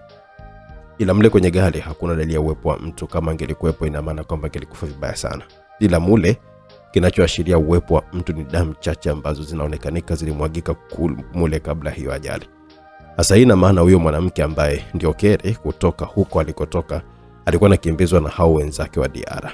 Alipofika hapa aliamua kupiga chenga ya mwili kuongeza spidi ya gari mpaka mwisho ili gari liende juu sana, huku yake jirusha pembeni. Twendeni muone sasa. Alikaongoza wenzake mpaka pale alipokuwa kadondokea Kerry, huku hao wenzake wakiwa bado kwenye hali ya taharuki. Keri baada ya kuruka alikuja kujipigiza kwenye huo mti hapo, ndio maana unaona majani mengi ya mti huo yamepukutika kwa kuwa alijipigiza kwa kishindo kikubwa sana. Kisha akadondokea hapo chini, ndio maana hapo chini unaona nyasi zimelala. Hiyo ni baada ya kuzidondokea na kutulia hapo hapo. Bila shaka hakuwa na nguvu za kunyanyuka. Alipodondoka alikuwa damu, ndizo hizo damu unazoziona hapo kwenye nyasi. Hapo palikuwa na mtu mwingine zaidi ya Keri. Alikuwepo hapa, sijui alikuwa anafanya nini, ila ukichunguza kwa umakini utaona alama za viatu kwenye ardhi za huyo mtu wa ziada. Ukitazama vizuri utagundua kuna alama za matairi ya pikipiki na kuna alama za stendi ya pikipiki ambayo ilikuwa imekita chini kwenye kusimamisha pikipiki hiyo. Bila shaka huyo mtu wa ziada alikuwa na pikipiki. Hao watu watano inaonyesha kwamba alikuwa ameshtukia mpango wa Keri, na ndio maana gari lao likasimamishwa maeneo haya. Au kujisumbua kwenda kwenye ile gari kule. Baada ya watu wao kufika hapo, huenda walitaka kumchukua Keri au kumuua. Ndipo mtiti ukaanza ukapelekea watu wao kurusha risasi, ila inaonyesha huyo mtu ni hatari sana. Aliwamudu wote. Na hao watu watano kwenye michoro yao kwa chini kuna neno level 1. Ina maana kwamba hao ni watu wenye uwezo mkubwa vibaya mno na watu wa kuaminika kwenye kundi la DR. Ila wameuawa kama kuku. Mwisho inaonyesha pikipiki hiyo iliondoka hapa. Bila shaka ni huyo mtu wa ziada aliondoka na Keri. Alia alitoa maelezo hayo huko akionyesha wenzake na sehemu husika na viashiria vya yale aliyokuwa anaelezea, kama vile alikuwepo kipindi tukio liko linatokea. Hiko ni kichwa au ni kompyuta? Lava alimuuliza hali akibaki kutabasamu tu. Amesijaelewa. Kwa hiyo Keri ndo aliwaua hao watu au? Inspector Eva alimuuliza Alia. Keri hana uwezo wa kuwaua hao kwa sababu yeye ni level 3 na hao ni level 1. Wamezidiwa mbali sana. Aliyewaua hao ni huyo mtu wa ziada. Swali la kujiuliza kwa sasa, kwa nini DR wanamtafuta mwenzao? Na inaonyesha sio tu kwa nia njema. Kuna mawili. La kwanza, huenda Keri amekosea, hivyo anakimbia adhabu kali za DR. La pili, huenda Keri ameamua kuachana na kundi la DR, ndo anamsaka wamuue. So jingine kujiuliza, huyo aliyewaua hao watu ni nani? Tuje upande mwingine wa simulizi, msikilizaji. Keri alifungua macho yake taratibu, ukungu ukapotea kwenye upeo wa macho yake na kuanza kuona vitu vyenye rangi angavu. Yaani kuona vitu kwenye hali halisi. Aliamka mwili wake ukiwa umefunikwa na shuka kitandani na barakoa bado ilikuwa iko juu ya uso wake. Kumbukumbu ya mara ya mwisho alikuwa amezimia baada ya kumwona dereva bodaboda akiwa akashaua watu 4 na kataja jina lake kwamba ni Raxi. Keri alishtuka sana kwa sababu Raxi hakuonekanika kuwa mbaya kwake. Keri alizungusha macho yake huku na kule na kugundua yupo kwenye chumba kimoja kilichojaa vitu vingi kiasi. Kilionekanika ni chumba tu cha mseja, yani msela au wanaita ghetto. Keri alizama kwenye bega lake baada ya kukumbuka kwamba alipigwa risasi kwenye eneo hilo. Alikuta bega safi, halina jeraha wala kovu. Alijua wazi kwamba kashatolewa risasi na mwili wake ukajiponyesha wenyewe. Ila alikuja kushtuka, alijiona hana nguo ya juu. Kwa haraka alinyanyua shuka na kuitazama ndani, alijikuta hana nguo yote ile. Alizidi kushtuka kwa hofu. Haraka alikuwa ameingiza mkono wake kwenye shuka na kugusa kitumbua chake, aliona kipo salama. Hapo kidogo hofu yake ilipungua, maana alihisi huenda kashaliwa. Asa mbona nimevuliwa nguo zote wakati nimeumia begani? Asijui ndo yule mkaka Raxi, sijui Rehani ndo kanivua nguo. Ila yule mshenzi anaweza au ndo anasubiri nizinduke alikule. Ila sikanisaidia.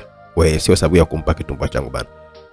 Kwa hiyo kaheshimu sura yangu, hajanivua barakoa ila nguo kanivua kunichungulia. Au hata sura kashaitazama. Keri alikuwa anajiongelesha mwenyewe na kujiuliza maswali bila majibu. Muda huo mlango wa chumba hicho kasukumwa na kufunguka, kisha kama onekanika Rehani akizama ndani. Cha kwanza macho ya Rehani yalitua kitandani ambapo ndo alipokuwepo Keri. Huku Keri yeye akiwahi kufunika shuka vizuri. Rehani alikuwa ameenda kukaa kwenye sofa moja ambalo ndo sofa pekee lilopo kwenye chumba hicho, huku akimtazama Keri usoni, tena akiwa anamtazama kama vile anamshangaa. Keri naye alikuwa anamtazama Rehani kwa makadilio. Ila alijikuta akiwa anashindwa kuendelea kumtazama Rehani usoni, aibu ilimshika. Hii ilikuwa ni hali mpya, hakuwahi kabisa kuwa na aibu kama kwa mtu yoyote ule kabla. Licha aibu, ila Keri alikuwa anamuogopa Rehani, maana hakuwahi kuona mtu anapiga na anaua kikatili kwa kiwango cha Rehani. Kwa nini umenivua nguo zote wakati jeraha ni begani tu? Keri alijikaza na kumuuliza Rehani huku macho yake yakielekea kwenye shuka kama alikuwa na hesabu maua aliyokuwa amechora kwenye shuka hiyo. Wewe matako ni? Jibu la Rehani limshtoa Keri na kumtisha, kutegemea kabisa alihisi swali lake lilikuwa limemkera Rehani. Keri alikaa kimya akionyesha uoga wa wazi kabisa. Yaani mademu wengine jau sana yani. Badala mshukuru kusaidiwa unaanza kuuliza kuvuliwa nguo.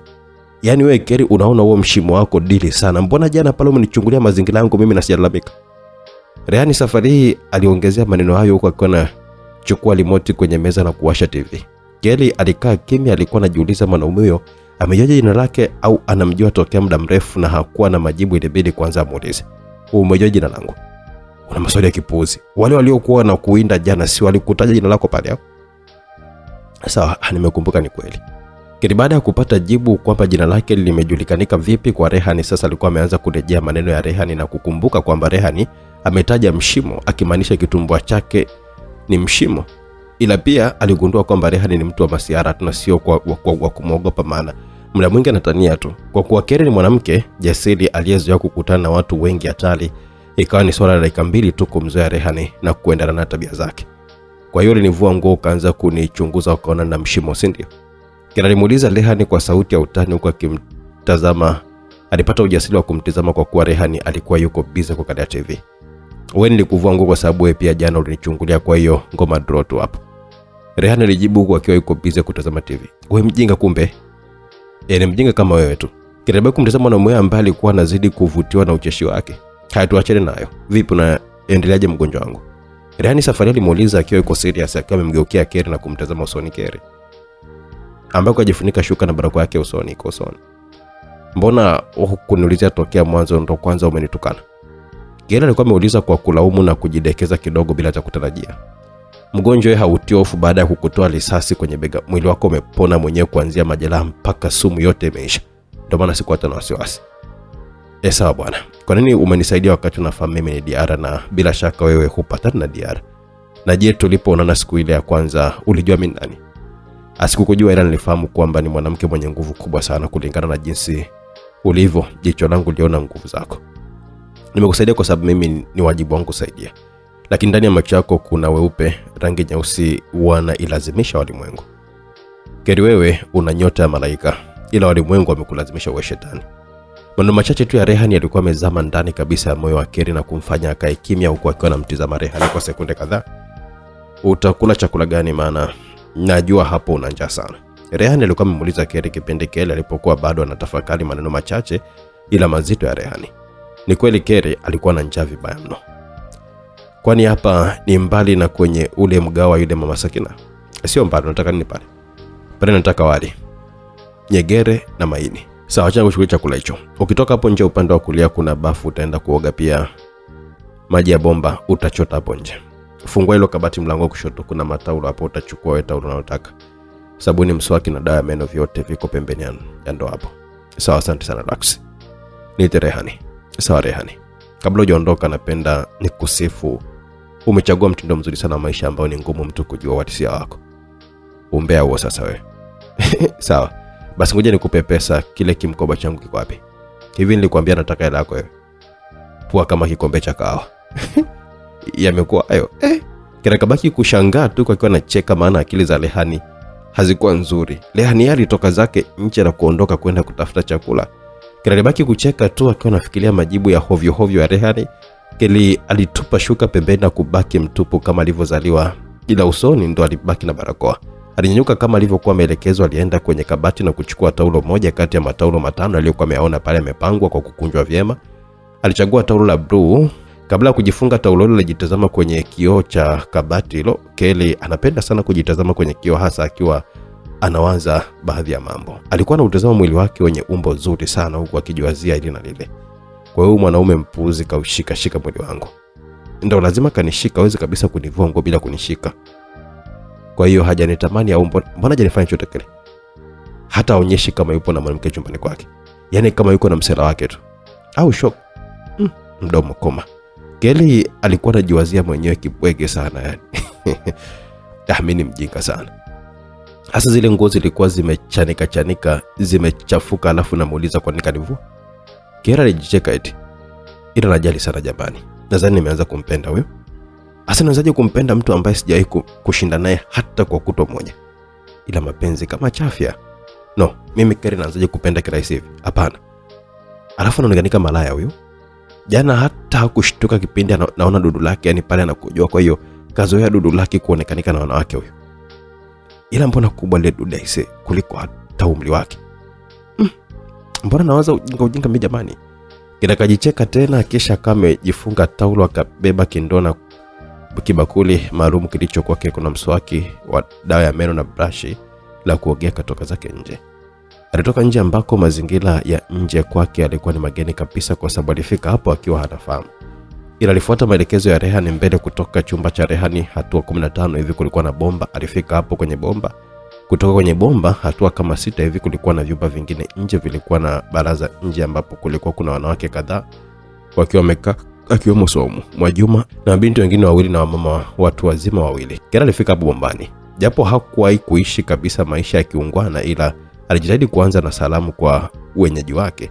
Aliweka ndoo kwenye uso wa bomba kisha akawasalimia wanawake hao. Habari tena jamani.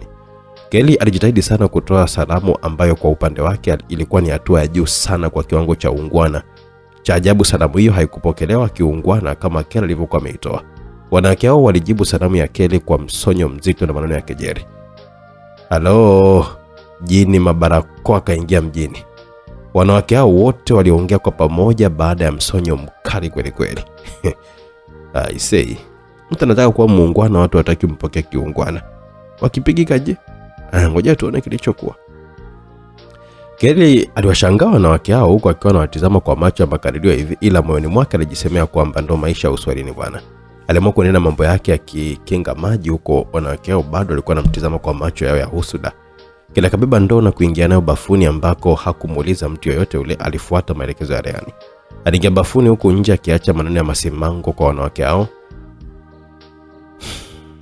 Japo wanawake hao walikuwa wameweza kuona uzuri wa Kelly japo aliuficha kwenye sura yake, ila nywele zake ambazo zilikuwa wazi kabisa zilimfanya awe na muonekano wa kuvutia sana.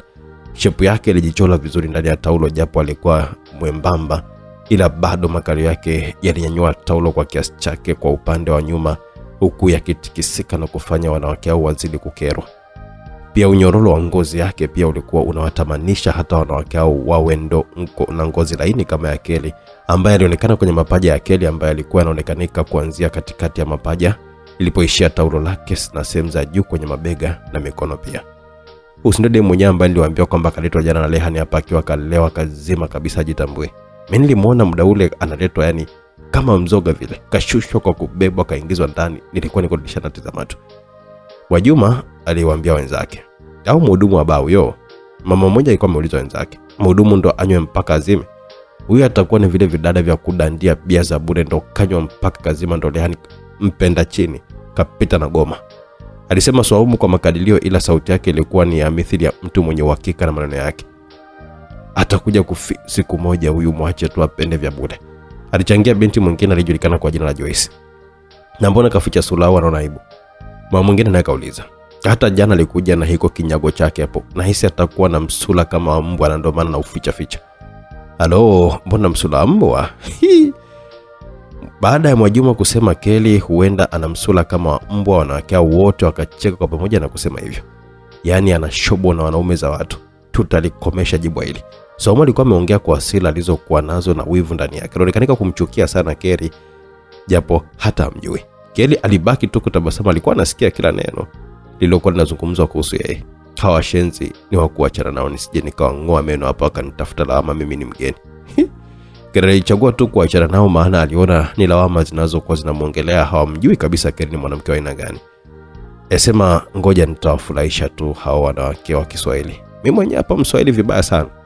Kelly alioga zake taratibu akamaliza baada ya kujihakikishia kwamba ametakata vizuri. Aliacha maji kidogo kwenye ndoo kisha akatoka nayo nje akiwa kashajifunga vizuri taulo lake. Yale maji yaliyokuwa yamebaki kwenye ndoo alifanya kama hajaona hivi akayamwaga pale pale alipokaa kina Saumu. Maji yalimwagikiwa kina Saumu na kuwafanya waruke kuyapisha, ila yalishawamwagikia na kuwafanya waanze kutukana matusi. We malaya, ina maana kumbe jituona au? Saumu alingaka ila haikusaidia kitu. Kelly alikuwa anaenda zake ndani huko akiwatikisia makalio kwa fujo sana. Safari haukuwa mtikisiko wake wa kawaida, ila Kelly alikuwa anatikisa kwa makusudi na kuwauzi zaidi wakina Saumu, akiwaacha wanatajataja tu viungo vya uzazi wakiwa na hasira vibaya sana. Dakika kadhaa baadaye Rehani akarudi na pikipiki lake akiwa kana kontena la chakula kwenye mikono yake. Alikutana na lawama kutoka kina Saumu. Rehani, mama yako tutamuumiza, yani anatumwagia maji sisi. Mwambie tutamuumiza, hatujui sisi tumevurugwa. Saumu alingaka kwa hasira sana. Enyewe mmemfanya nini? Rehani alimuuliza Saumu kwa hamaki sana. hatujamfanya kitu chochote kile. Malaya kapita hapa kaenda kuoga katoka katumwagia maji huko akiwa anatikisa vile vitako vyake. Nyinyi mnachotafuta mtakipata. Hiyo ni kauli ya mwisho ya Rehani kabla ya kuingia zake ndani. Rehani aliingia ndani akamkuta Kelly akiwa amekaa kwenye sofa huku kashatoa ile barakoa yake, sura yake ilikuwa iko wazi kabisa. Rehani ganda kwa sekunde dakika 2 nzima ikiwa mwili wake nusu umezama ndani ya mlango na nusu ya mwili upo nje ya mlango. Rehani alikuwa anashangaa uzuri wa sura yake. Kwa hakika Kelly alikuwa mzuri sana jamani. Kelly mpaka alijikuta akiwa anaona aibu jinsi alivyokuwa amekaziwa macho na Rehani. Kelly alijiangalia kama labda akakaa vibaya, maana muda huo hata kiupi hakuwa amevaa, pia alikuwa amejiona akakaa vizuri. Labda tu mapaja yake ndo alikuwa anaonekanika nusu kutokana na taulo lilikuwa limeishia kwenye nusu ya mapaja yake. Hata hivyo haikuwa sababu ya Kelly kumtizama sana. Wewe vipi, mbona unashangaa? Kelly alimuuliza Rehani huko akiwa na aibu. Rehani naye alikuwa ametoka kwenye mshangao wake na kuingia ndani. Kumbe wewe mtoto ndo mzuri kiasi hicho. Wallahi sijawahi kuona mrembo kama wewe. Rehani alimtoka maneno bila hata kutarajia mwenyewe. Muongo wewe. Ina maana watoto tunaokutana nao huko kwenye kazi zako za bodaboda hujawahi kabisa kukutana na mwanamke mzuri kuliko mimi? Kelly aliuliza huko akiwa anapokea kontena la chakula na kuliweka mezani, akijitahidi macho yake asimtizame Rehani. Alikuwa na aibu Kelly. Wallahi sijawahi kuona mwanamke mwenye uzuri kama wako wewe. Kelly aliguna huko akiwa anatembea kwenda kwenye kitenga kidogo hivi cha vyombo kilichopo humo ndani ili kuchukua sahani na bakuli. Ila kile kitendo cha kutembea ndo kilikuwa kinazidisha umakini wa Rehani, ambaye macho yake alikuwa ameshindwa kabisa kujizuia na kujikuta akiwa anatazama makalio ya Kelly leo anatikisika kwa ulaini wake ndani ya taulo alikuwa amejifunga. Rehani alijikuta akiwa anaanza kupata hali mbaya ndani ya boksi yake kwa tango lake kuanza kuvimba. Safari sio kama Kelly alikuwa anayatingisha makalio yake kwa makusudi, hapana. Ndo hali yake ya kawaida ambayo hawezi kabisa kuizuia. Kumbe huyu ndo mzuri hivi. Ana sura, shape, kila kitu yani. Wallahi huyu nikimpata tu natulia tu. Ni aina ya mwanamke ninayemtaka. Kwanza ana sura, cha pili na shape, cha tatu ni mtu aina yangu, nina sura. Ila pia anajua kila kitu kuhusu kazi yangu na anaonekana sio mtu mbaya kabisa. Ila hizi zingine tamaa bwana, wacha nimkaushie. Rehani alikuwa amejiongelesha yeye mwenyewe tu huko akiwa anamtazama Kelly ambaye alikuwa kainama kwenye kichanja kutafuta vyombo vya kulia chakula. Kelly aligeuka kwa tayari kapata vyombo, ila alikutana macho kwa macho na Rehani aliyekuwa anamtazama. Kelly alijua wazi kwamba Rehani alikuwa anatazama kalio yake na alijua wazi kabisa kwamba anatikisika vibaya sana na ndani hakuwa amevaa hata kiupi. Kelly aliachia tu tabasamu la aibu kwa akiwa anatembea kuisogelea meza. Ila hatua zake zilizidisha hali mbaya kwa Rehani, maana alikuwa kila akipiga hatua mapaja taulo ilikuwa linaacha uwazi mkubwa sana na kuonesha sehemu kubwa mapaja mpaka juu kabisa karibia na ikuru. Na macho alivyokuwa na ujinga ya kuacha kutazama na kumfanya Rehani azidi kusimamisha tango lake. Kelly alienda kukaa kwenye sofa ambalo Rehani alikuwa amekaa pia kwenye sofa hilo hilo. Kitendo cha Kelly kukaa kwenye sofa kilifanya taulo kuacha tena uwazi na kuonesha sehemu kubwa ya paja lake moja la kushoto kwa uwazi, paja lenye ngozi laini na rangi ya kuvutia. Rehani alitazama sehemu hiyo na kujikuta akiwa na meza funda kubwa la mate, ukijasho mbaki anamtoka na tango lake likizidi kuleta usumbufu kwenye suruali. Kelly hakuona kama paja lake linamsumbua Rehani, labda kwa kuwa muda huo alikuwa na njaa sana. Rehani aliona bora atafute jambo la kumtoa kwenye hali hiyo ya tamaa kubwa, ya tamaa ya kufanya mapenzi na Kelly. Kinaganyuka tena kwenda kuchukua maji baada ya kupakua chakula. Safari Rehani aliamua kuchezea simu yake, maana alihisi kumtizama tena Kelly anaweza kujikuta akiwa anamvamia kwa uchu wa penzi. Kelly karudi akiwa na bakuli na jagi lenye maji ndani yake, na Safari alikuwa amekaa vizuri na kufanya mapaja yake yote yawe sawa. Hii kidogo ikawa ni afadhali kwa Rehani. Na watu le basi. Kelly alimwambia Rehani kwa sauti yenye aibu ya wazi kabisa. Rehani, sauti ya Kelly ndio ilikuwa pia inazidi kumpa wakati mgumu sana, maana alikuwa na ule mvuto wa mwanamke mwenye kutaka jambo kwa mwanaume. Wewe kula tu, mimi nishakula hapo, niko fit kabisa yani. Jioni nitakula wote. Asa mimi nitamaliza chochote hiki. Kula bwana Kelly. Mimi nishakula mama, mbona hivyo? Ndio unanifokea sasa jamani. Kelly alijikuta akiwa anadeka kwa Rehani bila kutarajia. Basi mrembo, kula baadaye tutakula wote. Nitakulisha eti. Rehani alimwambia Kelly kwa utani hivi. Kweli? Kelly alijikuta akiwa anauliza kwa kitamani iwe hivyo kweli. Ndio. Alijibu Rehani huko akiwa anatoa simu yake na kupiga namba fulani hivi. Kwa sekunde kadhaa simu ilikuwa ipo kwenye sikio la Rehani, kisha alianza kuongea baada ya kuonekanika imepokelewa huko akiwa akaweka loudspeaker. Vipi mdogo B? Rehani alikuwa amesalimia kwa salamu za kisera tu. Poa mwanangu Rehani, nielekeze mwanetu. Alijibu sauti ya kiume kwenye simu ya Rehani. Sasa kianiletee nguo za kike hapa. Rehani alimwambia mtu huyo kwenye simu. Za ina gani na size gani? Za kike, magauni, sketi na nguo za aina zote za kike. Magauni ya kubana hivi, maana ana shape kishenzi yani, ila ni mwembamba, alafu sketi fupi ziwe nyingi, chache ziwe ndefu. Hata magauni yawe mafupi mengi ya kuonesha shape, alafu mapana marefu yawe machache. Unamchukulia shemu au? Acha shobu, unauza nguo, unauza maneno. Sawa. Kwa hiyo kama nguo ngapi hivi? Magauni marefu 4, mafupi 10. Ya heshima 6, hayo mafupi ya kuonyesha shape ndo 10. Kwa hiyo wewe Choko unanipangia wakati mimi ndo natoa pesa. Endelea boya, wewe acha kutoa namba. Mtu wa Kiislamu unaagiza nguo za hovyo kabisa. Umeanza kuwa shehe kaka, unatangaza dini siku hizi, si ndio? Kile alikuwa anafuatia mazungumzo ya Rehani na huyu aliyekuwa anaongea naye, alijikuta akiwa anacheka kimya kimya huko akiendelea kula taratibu. Rehani na huyu aliyekuwa anazungumza naye akili zilikuwa ziko sawa sawa. Hebu acha kelele, nipe oda hiyo bana. Haya, sketi ndefu na pana ziwe 6, alafu fupi za kuonesha shape ziwe 10. Umeona? Sio kama nilivyokushauri mimi tu. Sawa, wewe changanya bwana nguo nyingi za kike za kujaa kwenye kabati. Ila usisahau chupi na sidilia. Poa bosi wangu. Sasa ungepata madela, vijola, mabaibui pia ingelikuwa unyama sana eti. Nitapitia kwenye duka letu lingine vile. Hivyo vyote vipo. Poa, kwa hiyo nikupe muda gani?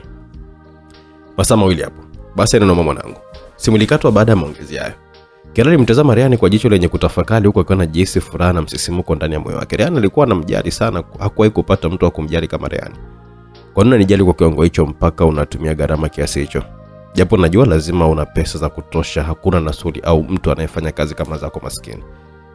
Ila kuwa na pesa sio sababu ya kumjali mtu. Nimekaa na watu wenye pesa ila hawakuwahi kabisa kunijali ama kunithamini kama wewe. Kerali muuliza Rehani kwa sauti ya hisia tokea ndani kabisa ya moyo wake. Ni wajibu wangu kusaidia watu na kuwajali. Ila kwako kiukweli sijui hasa ni kwa nini, ila moyo wangu unanituma tu kuhakikisha unakuwa salama muda wote. Natamani uwe na furaha, uwe na amani. Nahisi hivyo tu ndio vitu ambavyo umekuwa ukivikosa kwa muda mrefu, japo sijui kuhusu maisha yako, ila macho yako yanaongea. Kerali mdomo wake ulikuwa ni mzito sana kuongea neno, ila alijikuta kumsogelea Rehani na kumkumbatia kwa nguvu sana. Kitu kibali alichokifanya Kerali, sijui kwa kusudia au hakujua, kina matokeo gani. Kerali alimkumbatia Rehani kwa kujipakatisha kwenye mapaja ya Rehani aliyokuwa amekaa na kumkumbatia akiwa na kifua chake kilaza kwenye kifua cha Rehani. Maziwa yake yaliyokuwa yamesimama na chuchu zake za kuchoma yalikuwa yanamgusa Rehani na kumfanya Rehani akili zake zihame kabisa. Huku taulo lake likiwa limepanda kiunoni, mapaja ya Kerali yalikuwa yako wazi juu ya mapaja ya Rehani, huku upande wa chini kwenye ikulu ya Kerali ndo kabisa kulikuwa kumemkalia Rehani na Kerali hakuwa na nguo yote ilikuwa ndani. Rehani alijikuta mikono yake inaanza kupapasa mapaja mazuri ya Kerali taratibu sana, aliyokuwa imemsisimua Kerali na kumfanya atulie huko akiwa anatamani kitendo hicho kiendelee. Taratibu mikono ya Rehani ilifika kwenye kiuno cha Kerali. Hapo Kerali alijikuta akiwa anatoa pumzi nzito, huko msisimuko ukiwa anaupata ulikuwa unashuka hadi kwenye kitumbo chake na kuanza kuloa kwa uteute.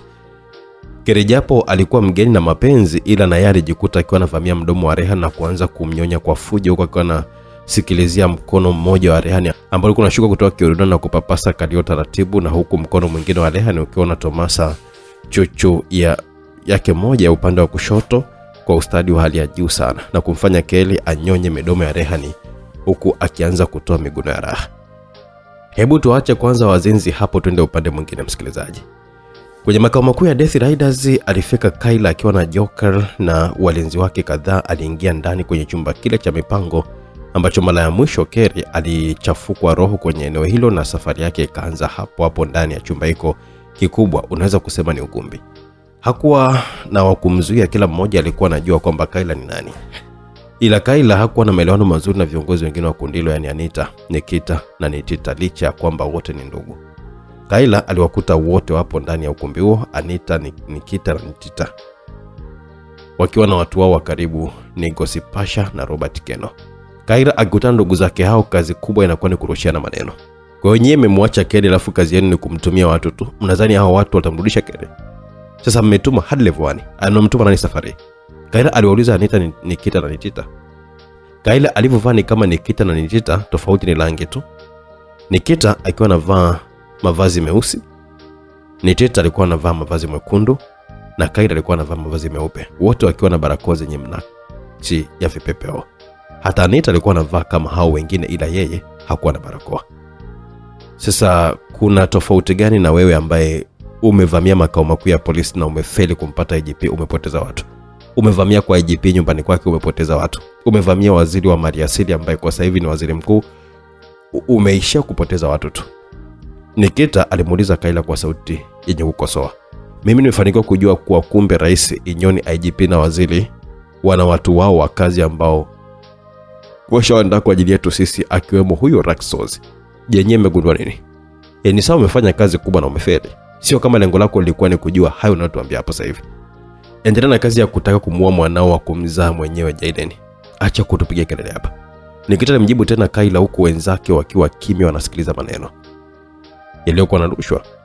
Kayla alionekanika kutulia kwa sekunde kadhaa. Haikujulikana yuko kwenye hali gani kwa sababu sura yake ilikuwa iko ndani ya barakoa ili kumeficha sura nzima. Kwani wewe pia Kerry si mwanaume mzaa? Vipi hapo wanaenda kumtafuta wakimuua, si unakuwa umemuua mtoto wako? Bora mimi je najua mimi ni mama yake. Vipi Kerry siku ajue kwamba yeye ni mama yake na muamrisha mama yake kwamba kafa? Vipi ajue Anita alikuwa mnyanyasa kumbe ni mama yake mdogo kabisa aliyeachia ziwa na mama yake mzazi? Na mshajiuliza endapo kama anakutana na Inyoni na anagundua sio mbaya kama nyewe mlivyomwaminisha? Mshafikiria hilo swala?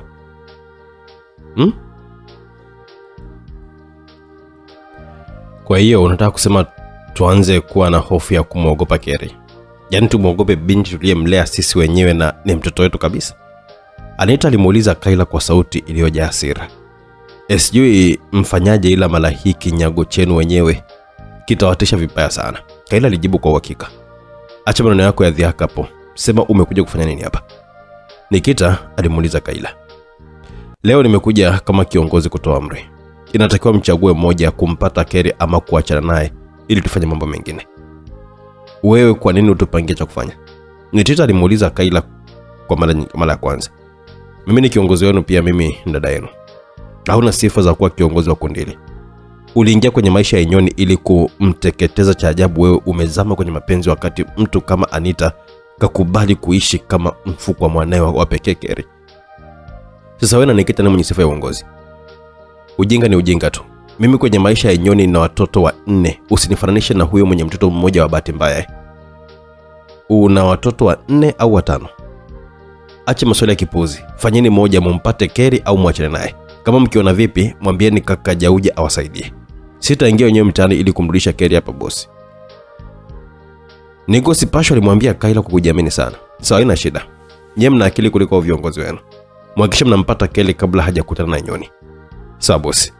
Nitaongezea nguvu ya joka. Ataongeza nguvu zake kuhakikisha kwamba mnamleta Kerry hapa kabla hajakutana na wakina Inyoni. Turudi kwa hawa wazinzi kidogo. Kwenye chumba cha Rehani mambo yalikuwa ni ya moto sana. Kerry alikuwa bado yuko juu ya mapaja ya Rehani, ila kwa sasa hakuwa tena na taulo kwenye mwili wake, alikuwa ni mtupu kabisa. Rehani alikuwa ananyonya chuchu moja ya Kerry kwa utundu mkubwa sana. Alikuwa anafanya kama anang'ata hivi, ila sio kwa nguvu, hali ambayo ilikuwa msisimuko mkali wa raha kwa Kerry na kushindwa kujizuia kutoa sauti za raha, sauti zilizokuwa zinazidi kuleta msisimuko kwa Kerry. Kitu kibaya ama kizuri, hapo kwenye sofa ambalo walikaa Kerry na Rehani walikuwa wanaendelea na mahaba yao, ghafla palikuwa na remote na TV. Kwenye hizo ekaeka zao walijikuta wakiwa wamekalia na kufanya ijibonyeze kwenye kitufe cha kuzima. Kwa hiyo sauti ya TV haikuwepo tena. Sauti pekee iliyokuwa inasikia kutoka ndani mpaka nje ni miguno ya Kerry ambayo Kerry hakuweza kujizuia kabisa kutoa sauti. Ukizingatia ndo mara yake ya kwanza kufanya vitendo vya aina hiyo, Kerry alitoa sauti na zilikuwa zimefika nje na kuwafikia kina Swaumu ambao walizidi kuteseka kwa wivu, hasa Swaumu ambaye yeye alikuwa kashaliwa na Rehani. Rehani akamnyonya Kerry akiwa mtupu na kwenda kumlaza kitandani, kisha alianza kumnyonya chuchu za Kerry kwa zamu, akihama ya kulia kwenda ya kushoto kwa ustadi na utundu mkubwa sana ambao ulimfanya Kerry azidi kupagawa kwa raha alizokuwa anazihisi hakuwahi kabisa kuzipata kabla. Rehani yeye hakutaka kuitumia nafasi hiyo vibaya, alihakikisha anatumia ujuzi wa hali ya juu ili kumpagawisha mwanamke huyo ambaye kwake alikuwa ni kama ndoto kuwa naye kwenye tendo kama hilo. Rehani alishuka huku akimnyonya kifua Kerry taratibu na kushuka mpaka kwenye tumbo, akanyonya kwa kulingata hivi, mara anapuliza kidogo, kashusha ulimi wake mpaka kwenye kitovu cha Kerry na kuanza kuzungusha taratibu kwa ustadi mkubwa sana. Hakuishia hapo, mkono wake mmoja ulikuwa ushafika kwenye kitumbua cha Kerry na alikuwa anakisugua kikunde cha Kerry taratibu kwa kutumia kidole gumba. Kirajikuta mpaka kana jikunja kunja kama nyoka aliyekuwa mwaga mafuta ya taa, huku mkono wake Mikono yake ikawa kunja shuka lilokuwa limetandikwa kitandani. Rehani, unanifanyia unani? Kelly sijui hata kwa anataka kuongea nini, ila kauli yake ilikata ghafla baada ya kuhisi nyama laini yenye majimaji kina palaza juu ya kitumbua chake, yani kwenye kikunde kile. Huo ulikuwa ni ulimi wa Rehani ambao sasa rasmi ulikuwa unazama chumvini. Kelly alinyamaza kwa sekunde kadhaa, kisha alianza sasa kutoa sauti kubwa kuliko ile ya mara ya kwanza, huko akiwa anashika kichwa cha Rehani. Kelly hakujua kwamba amtoe Rehani kwenye kitumbua chake ama muache. Alikuwa anahisi raha ya ajabu mno, raha ambayo hata alikuwa anasimuliwa tu na wenzake. Rehani alikuwa anazidi kunyonya kitumbua cha Kelly kwa ufundi uliosababisha Kelly atokwe na maneno ambayo hata ungemwambia arudie baadaye asingeweza hata kidogo. Zoezi hilo lilidumu kwa dakika 15 hivi, kisha sasa Rehani alivua t-shirt yake kwa kusaidiwa na Kelly. Alionekanika kuwa na shauku kubwa ya kitendo kilichokuwa kinatarajiwa kufanyika dakika chache zijazo. Baada ya sekunde 20 tayari Rehani alikuwa mtupu.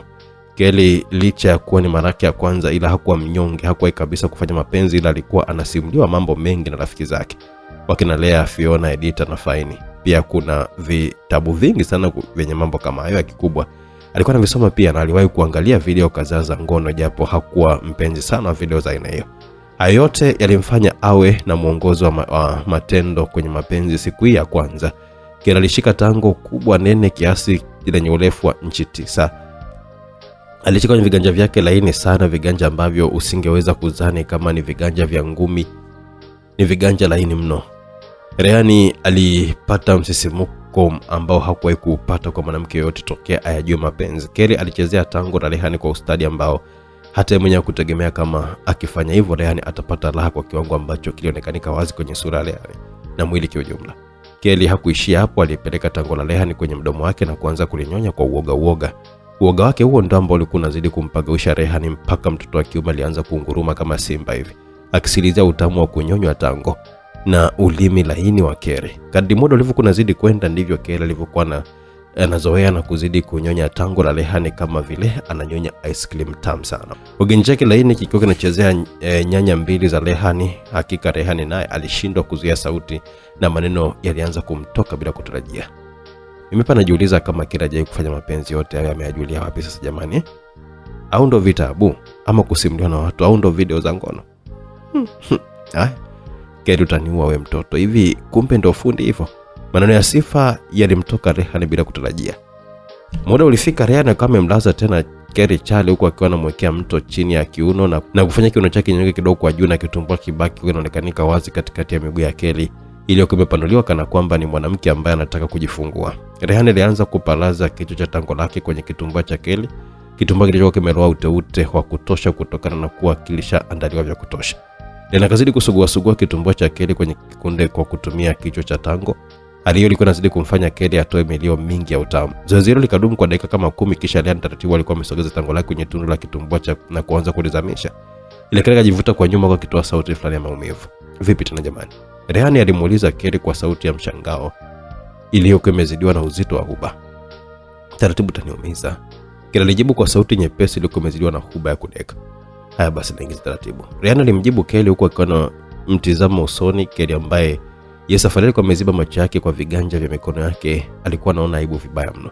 Ila Rehani aliona kama Kelly anamuigizia tu. Rehani alimweka tena vizuri Kelly, safari akamshika vizuri ili asije kuchomoka kama mwanzo. Alitega vizuri tango lake na kuanza kuliingiza, ila aliona linagoma kuingia. Hapo sasa yeye ndo alitambua kwamba Kelly alikuwa ni bikra kabisa. Kwa nini ni bikra Kelly? Rehani alimuuliza Kelly kwa mshangao mkubwa mno. Ndio, sijawahi kufanya hata mara moja. Kelly akamjibu Rehani ambaye alikuwa anatazama kupitia upenyo wa vidole vyake vya viganja. Alivyokuwa amefunika uso wake, aliona wazi kabisa mshangao wa Rehani kwenye sura yake. Rehani alikuwa ameanza kuingiza kwa kubembeleza taratibu, huko akiwa anamnyonya Kelly lips zake kwa ustadi mkubwa sana. Kisha aliingiza tango lake kwa nguvu. Kelly akapiga kelele huko akiwa anajitahidi kumsukuma Rehani, ila Rehani alikuwa anamemshika kwa nguvu sana ili asije kutoka. Rehani akaendelea kupampu taratibu huko akiwa anamliwaza kwa kumpa pole mke wangu. Maumivu yataisha sasa hivi tu, utaanza kupata raha. Alimwambia Kelly kwa sauti yenye kumliwaza, sauti nzito ya mahaba. Kelly hakusikia maneno yote, ila neno mke ndio ambalo lilikuwa limeshika moyo wake na kuteka kabisa umakini wake kiasi cha kupoteza maumivu aliyokuwa anapata kwa muda. Umenitaja Rehani? Kelly alimuuliza Rehani kwa shauku ya kusikia tena jina lile. Alikumwita Rehani, mke wangu, au kuna baya mimi kuita hivyo? Unamaanisha au kwa kuwa nimejirahisisha kukupa? Mimi sijui kama kuna kujirahisisha, ila nahisi kama ndoto kuwa na mwanamke mzuri kama wewe. Sitamani nafasi ipotee tena kwenye maisha yangu kama itakuwa hii sio ndoto. Sio ndoto Rehani. Ila kama maneno unayosema ni ya kweli, basi wenda nimepatia kukupata wewe kama mwanaume wangu wa kwanza. Keri itakuwa ni ngumu kuniamini, ila nakupenda. Ndio nakupenda Rehani. Sauti hiyo ya Keri ilisindikizwa na miguno, maana Rehani alikuwa anaongea huko akiwa anaendelea kupampu, na taratibu Keri alianza kuipata radha ya utamu kutoka kwenye tango la Rehani. Na Rehani alikuwa anazidi kuongeza kasi ya kiuno chake, kuingiza na kutoa, alikuwa imeongeza raha kwa Keri, na mara hii sasa hazikuwa kelele bali ilikuwa ni kelele za utamu. Ulikuwa umemzidia kabisa Keri wa watu. Jinsi kila alivyokuwa anatoa vilio vya raha, usingezani kama ndo yule Keri mwenye uwezo wa kuangusha wanaume hata 50 wenye afya zao na miili ya mazoezi wakiwa na silaha, ama yule Keri ambaye anaweza kuchomoka hata kwenye kundi la maskadi 100 wenye bunduki. Ndio huyo ambaye alikuwa amejiachia kwa vilio kwa akiwa analikatikia tango na mwanaume Rehani. Tango lilikuwa linagusa sehemu zote muhimu na kumfanya Keri azidi kueuka. Rehani mwenyewe alikuwa anashangazwa, maana Keri ni mgeni wa mchezo, ila alikuwa ana ufundi kama vile ni mzoefu. Keri alimshangaza zaidi Rehani baada ya kujitoa, kisha yeye ndo alimlaza Rehani chali na kumkalia kwa juu. Keri alianza kunyonga kiuno chake kwa mtindo wa uno la kukuna nazi. Keri alianza taratibu kwa akiwa anaongeza kasi kadri muda unavyokuwa unazidi kwenda. Keri alimpa Rehani miuno hiyo, huku mara nyingine akiwa anafanya kama mtu aliyokuwa kwenye pikipiki ambayo inatembea kwa kasi kwenye barabara yenye mashimo. Rehani alikuwa anazidi kupagawa na utundu wa Keri, huku Keri naye akizidi kupiga kelele za raha na makalio yake laini yakipiga kwenye mapaja ya Rehani na kusababisha kutokea sauti kama ya kupiga makofi hivi. Baby nakojoa, alalamika Keri, huku akiwa anaongeza sauti za kupiga kelele. Rehani naye aliongeza kasi, na ndani ya dakika 2 wote walifika kilele, huku kelele kubwa zikiwa za Keri. Kelele ambazo zilikuwa ni mateso kwa Saumu ambaye alikuwa anasikilizia kwa nje akiwa na wenzake. Keri baada ya kufika mshindo alijiachia na kujilaza hapo kwenye kifua cha Rehani, huku tango la Rehani likiwa bado liko ndani ya kitumbo chake na bado tango lilikuwa limesimama. Rehani, kumbe ndo raha hivi? Keri alimuuliza Rehani kwa sauti ya mahaba sana, akiwa kajilaza kifuani na alikuwa bado anasikilizia tango la Rehani lilivyokuwa limetulia kwenye kitumbo chake kilichobana kama cha mtoto. Wenyewe wanaita kitu mnato. Yaani mara yako ya kwanza alafu unakiwasha kiasi hicho. Jamani, mbona maajabu? Mtu mara yako ya kwanza kufanya ila ndo mwanamke ambaye umeniweza mimi kuliko wanawake wote ndio kukutana nao. Muongo wewe. Kweli wala acha ujinga, unataka kumhusisha Mungu kwenye zina. Keri alimnyamazisha Rehani ambaye alikuwa anataka kuapia kabisa, alimziba mdomo kwa ganja yake. Kweli nakwambia sijawahi kabisa kuwa na mwanamke kama wewe. Kwanza una kitu mnato, ni adimu sana iko kitu. Halafu unajua sana. Keri hakujibu kitu zaidi ya kuachia tu mguno wa raha, maana Rehani alikuwa ameanza kupampu tango lake kwa taratibu. Kazi kaendelea kwa dakika 20, kisha walibadili mtindo. Rehani akamwambia Keri atoke kitandani kisha ainame kwa kushika sofa.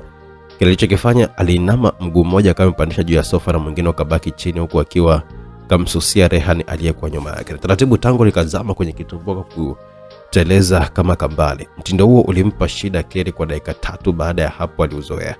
Hapo sasa ndo alimuonyesha Rehani kwamba yeye sio tu kwenye kupigana, hata kwenye mapenzi yuko vizuri. Keri alikata kiuno chake laini kwa kasi ya ajabu, huku mara kadhaa akikata kiuno cha mgando. Rehani alikuwa anazidi kupagawa vibaya sana, huku makalio yake laini akizidi kupiga kwenye mapaja ya Rehani na kutoa sauti za makofi. Alikazidi kumsisimua Rehani na kumfanya azidi kupampu kwa nguvu sana na kasi. Ndani ya dakika 10 wote walifika tena mshindo. Ndani ya masaa mawili walikuwa washapiga mizunguko 6. Mwisho walichoka kama vile wamepandisha mlima kwa kukimbia. Kila kabaka kajilaza kwenye kifua cha Rehani wakiwa kwa kitandani.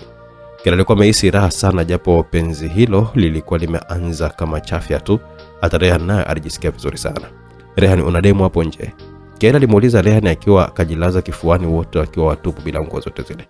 Kwa nini uliza hivyo Keri? Kuna muda nilikuwa ninaenda kuoga hapo, hawa wanawake wakawa wameanza kusema sijui eti nimekuja kwa mabwana wa watu, mara sijui nilifika nimelewa. Wanaonekanika wanaoivu sana.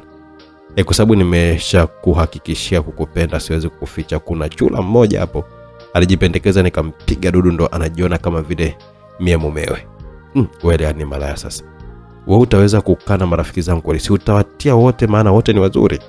Keri alimuuliza Rehani kwa mashaka. Hapana. Mwanzo kupata mwanamke sahihi. Japo wewe sijajua ni sahihi kiasi gani, ila moyo wangu umekubali kutulia na wewe. Kwanza mzuri, una kila ninachokipenda. Pili ni mtu wa aina yangu. Kazi zako sizichangai na wewe kazi zangu uzichangai. Wote nasuri. Jamani, sasa hapo hodi.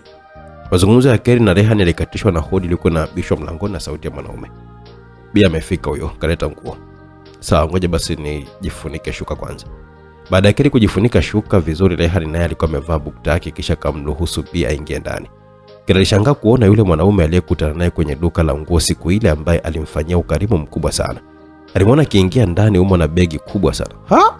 Kumbe ni wewe? Kerry akamuuliza Bi kwa mshangao sana. Ha, kumbe ni wewe ndo unakuletea nguo hapa? Bi alishangaa sana kumuona mwanamke huyo hapa kwa Rehan. Mnajuana kumbe? Rehan aliwauliza Kerry na Bi. Huyu si ndo nilikuambia juzi hapo kuna mwanamke kaja dukani, macho yake anaonyesha kabisa na nguvu, ndo yule ambaye alikuwa ameruka kutoka gorofani kule makumbusho? Kumbe ndo huyu? Au umejuaje kama ndo mimi wakati nilificha sura? Kerry alizidi kumhoji Bi kwa mshangao. Macho yako ni yale yale. Hakuna mtu mwenye macho kama yako, macho yenye moto ndani yake, moto mwekundu mkali sana. Hakuna mtu mwenye macho kama yako na ndo maana nimekujua nilivyokuwa nimekuona tu. Bi alimpa maelezo ambayo alimshangaza Kerry japo alielewa. Chukua kwanza kanga uvae, acha kujifunika mashuka hayo. Ila mwanangu unakojoa kuzuri kishenzi babake. Bi alifungua begi na kumtupia kanga Kerry kisha akampongeza Rehan kwamba ana mwanamke mzuri. Kerry alibaki kuona aibu, alihisi Bi anajua alichotoka kufanya muda mfupi uliopita. Kwa hiyo nyie ni kundi moja au? Maana hata mimi niliona kabisa nguvu kupitia macho yenu, maana yani wewe na yule mdada Jasmine sijui. Na nguvu zenu ni kama Rehan tu. Kerry aliuliza Rehan na Bi. Sisi wote ni White Fire. Hata siku ile ulivyokuwa umekuja dukani mwanzo nilizani kwamba ni mtu aliamua kuvaa kama yule mdada aliyekuwa ameruka kwenye gorofa, ila baada ya umakini wako ulifanya nijue kabisa kwamba ni wewe mwenyewe uliyekuwa umeruka kwenye ile gorofa. Pia nilipokuwa nimetazama macho yako nikaona nguvu kubwa ya Nasuri. Umakini wako na hisia zako pia za ndani zilikuwa zinaanza kunifanya mimi nijue kama unatafutwa na watu ambao ni wabaya. Ila kwenye macho yako niliona kabisa kwamba ni mtu mwema, ila ubaya unapandikizwa tu. Hiyo ndio ilikuwa sababu ya kukusaidia kwa kusoma akili yako ilikuwa inaanza kufanya nini, na ndio maana kila ulichokuwa unawaza mimi nilikuwa nakusaidia kukifanya. Haikuwa kazi ngumu kwa sababu hiyo ndo kazi yangu kwenye kundi letu la White Fire. Wewe ni mtu makini sana. Ndio maana plani za kundi lenu zinafanikiwa kwa sababu mpo watu wenye upeo mkubwa sana, wenye nguvu kubwa. Stori hapa na pale zikaendelea huku wakina Rehan wakizidi kumfahamu Kerry na Kerry akizidi kuwafahamu watu hao. Adui yangu wa kwanza kwa sasa hivi ni Nyoni, adui yangu namba moja kabisa. Kwa hiyo plani yangu ni kumpata huyo mzee mkuu wa majeshi. Ila nataka nizungumzie naye, maana watu mtaani wanamzungumzia vizuri, ila mimi alitenda usaliti kwa babangu. Nataka kuongea naye, labda ana sababu zitakazonifanya nimsamehe. Kerry aliwaambia wakina Rehan baada ya Rehan kumuuliza kuhusu maisha yake na mipango yake ya mbele. Alifanya usaliti gani huyo mzee Nyoni? Rehan alimuuliza Kerry kwa shauku. Babangu Dagu alikuwa ni jasusi kwenye idara ya MISIS. Kipindi hicho Nyoni yeye alikuwa ni jasusi wa MISS. Hizo ni idara mbili za kijasusi ambazo zilikuwa zinafanya kazi kwa ushirikiano. Kipindi hicho huyo Rais Daso Mlena alikuwa ni mtoto wa waziri mkuu. Daso Mlena alikuwa ametekwa na maadui. Ni kweli Nyoni kama jasusi aliweza kujipenyeza kwa maadui na kujua alipo Daso Mlena. Ila mbinu za kwenda alipotekwa Daso Mlena alipewa na Dagu ambaye ni babangu mimi.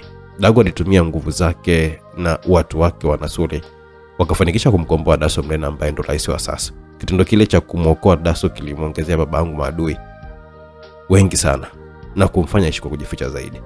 Ila kwa upande wa Nyoni alipanda cheo mpaka kuwa mkurugenzi wa idara ya MISS, akapanda cheo kiasi cha kuwa na mamlaka makubwa sana kwenye idara ya usalama na kijasusi zote za MISS na MSIS.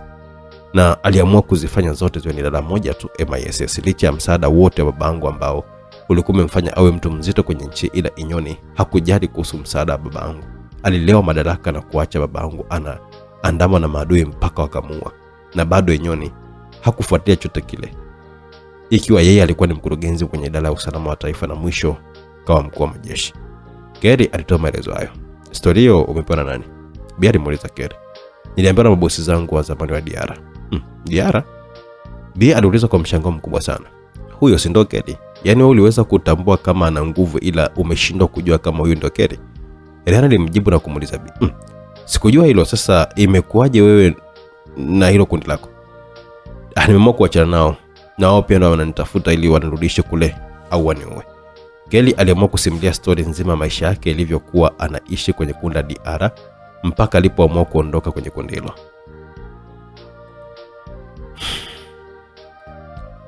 Kwa hiyo maisha ulioishi kwenye kundi hilo na hayo maelezo uliopewa, ni wazi kuna jambo umefichwa.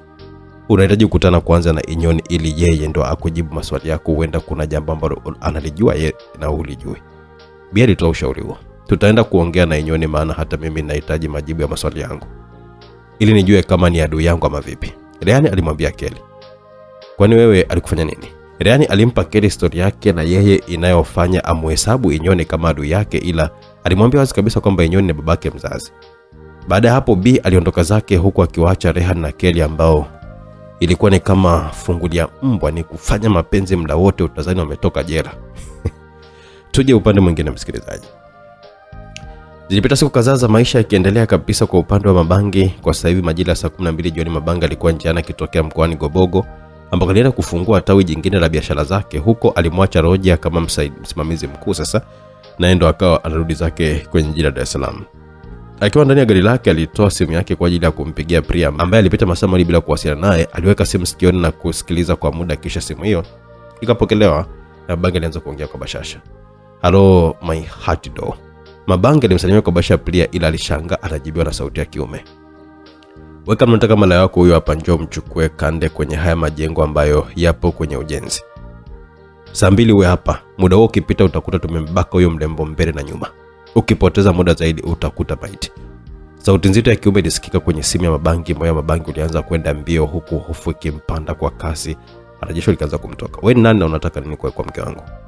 Mabangi hakujibiwa, simu ilikatwa. "Umeona bana." "Sawa." Mabangi alipiga tena simu kwenye namba ya Priya, ila mara hii alijibiwa kama namba anayopiga ipatikane. Mabangi alizidi kuchanganyikiwa, hofu ilikuwa imemtawala kiasi cha kuanza kutokwa na jasho, japo kwenye gari kulikuwa na AC. Mapigo ya moyo ya Mabangi alizidi kupiga kwa nguvu sana.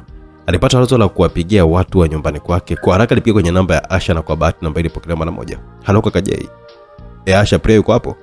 Mabangi hakusikiliza chochote kile kwa Asha, yeye alikuwa ameenda moja kwa moja kwenye swali lake. Alitoka, aliaga kwamba anaenda kwao kule kwenda kusalimia. "Alitoka muda gani?" "Ametoka tangia saa 10. "Da, alitoka na gari au?" "Ndio alitoka na gari." "Kwani kuna nini kaka Jay?" Asha hakujibiwa na Mabangi alishakata simu. Na Mabangi akaamua kumpigia simu Laula, ila haikuwa bahati, simu ya Laula nayo haikupatikana.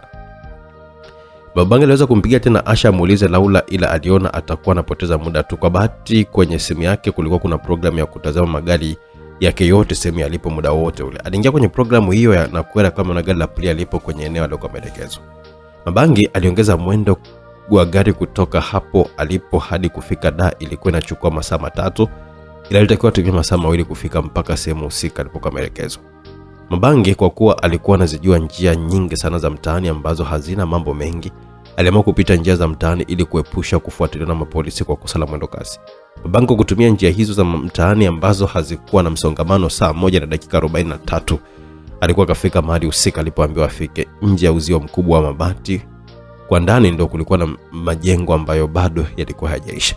Mabangi alisimamisha gari lake na kushuka. Aliona geti ambalo nalo limejengwa kwa mabati. Geti hilo lilikuwa na uwazi kidogo. Mabangi bila kujiuliza mara mbili alisukuma geti hilo na kuingia ndani kwa pupa. Kulikuwa na kiza totoro kwa sababu ya kuzungukwa na majengo mengi, ila ghafla taa zenye mwanga mkali ziliwashwa na kumfanya Mabangi afumbe macho. Kama alivyokuwa ameingia kwa pupa, ndivyo alivyokuwa amepokelewa kwa pupa, kipinda akiwa anafumbua macho na kuelazimisha zoe mwanga mkali wa taa hizo. Ndio muda ambao alishambuliwa kwa risasi nyingi kutoka kwenye bunduki zilizokuwa zimeshikwa na wanaume 10, bunduki aina ya SMG. Mabangi alienda chini kama mzigo wa pumba, ila alifanikiwa kumuona Priya akiwa amefungwa na kamba kwenye kiti cha mbao. Priya alikuwa amezungukwa na wanaume 3 watu wazima ambao walionekana kuwa ni viongozi kwa watu wengine waliokuwepo hapo. Kulikuwa na wanaume wengine 4 wenye miili mikubwa ya mazoezi ambao walionekana kuwa wapo pale kuhakikisha ulinzi. Ukiachana na hao, ndo walikuwepo na hao wanaume 10 waliokuwa wamemshambulia Mabangi kwa risasi.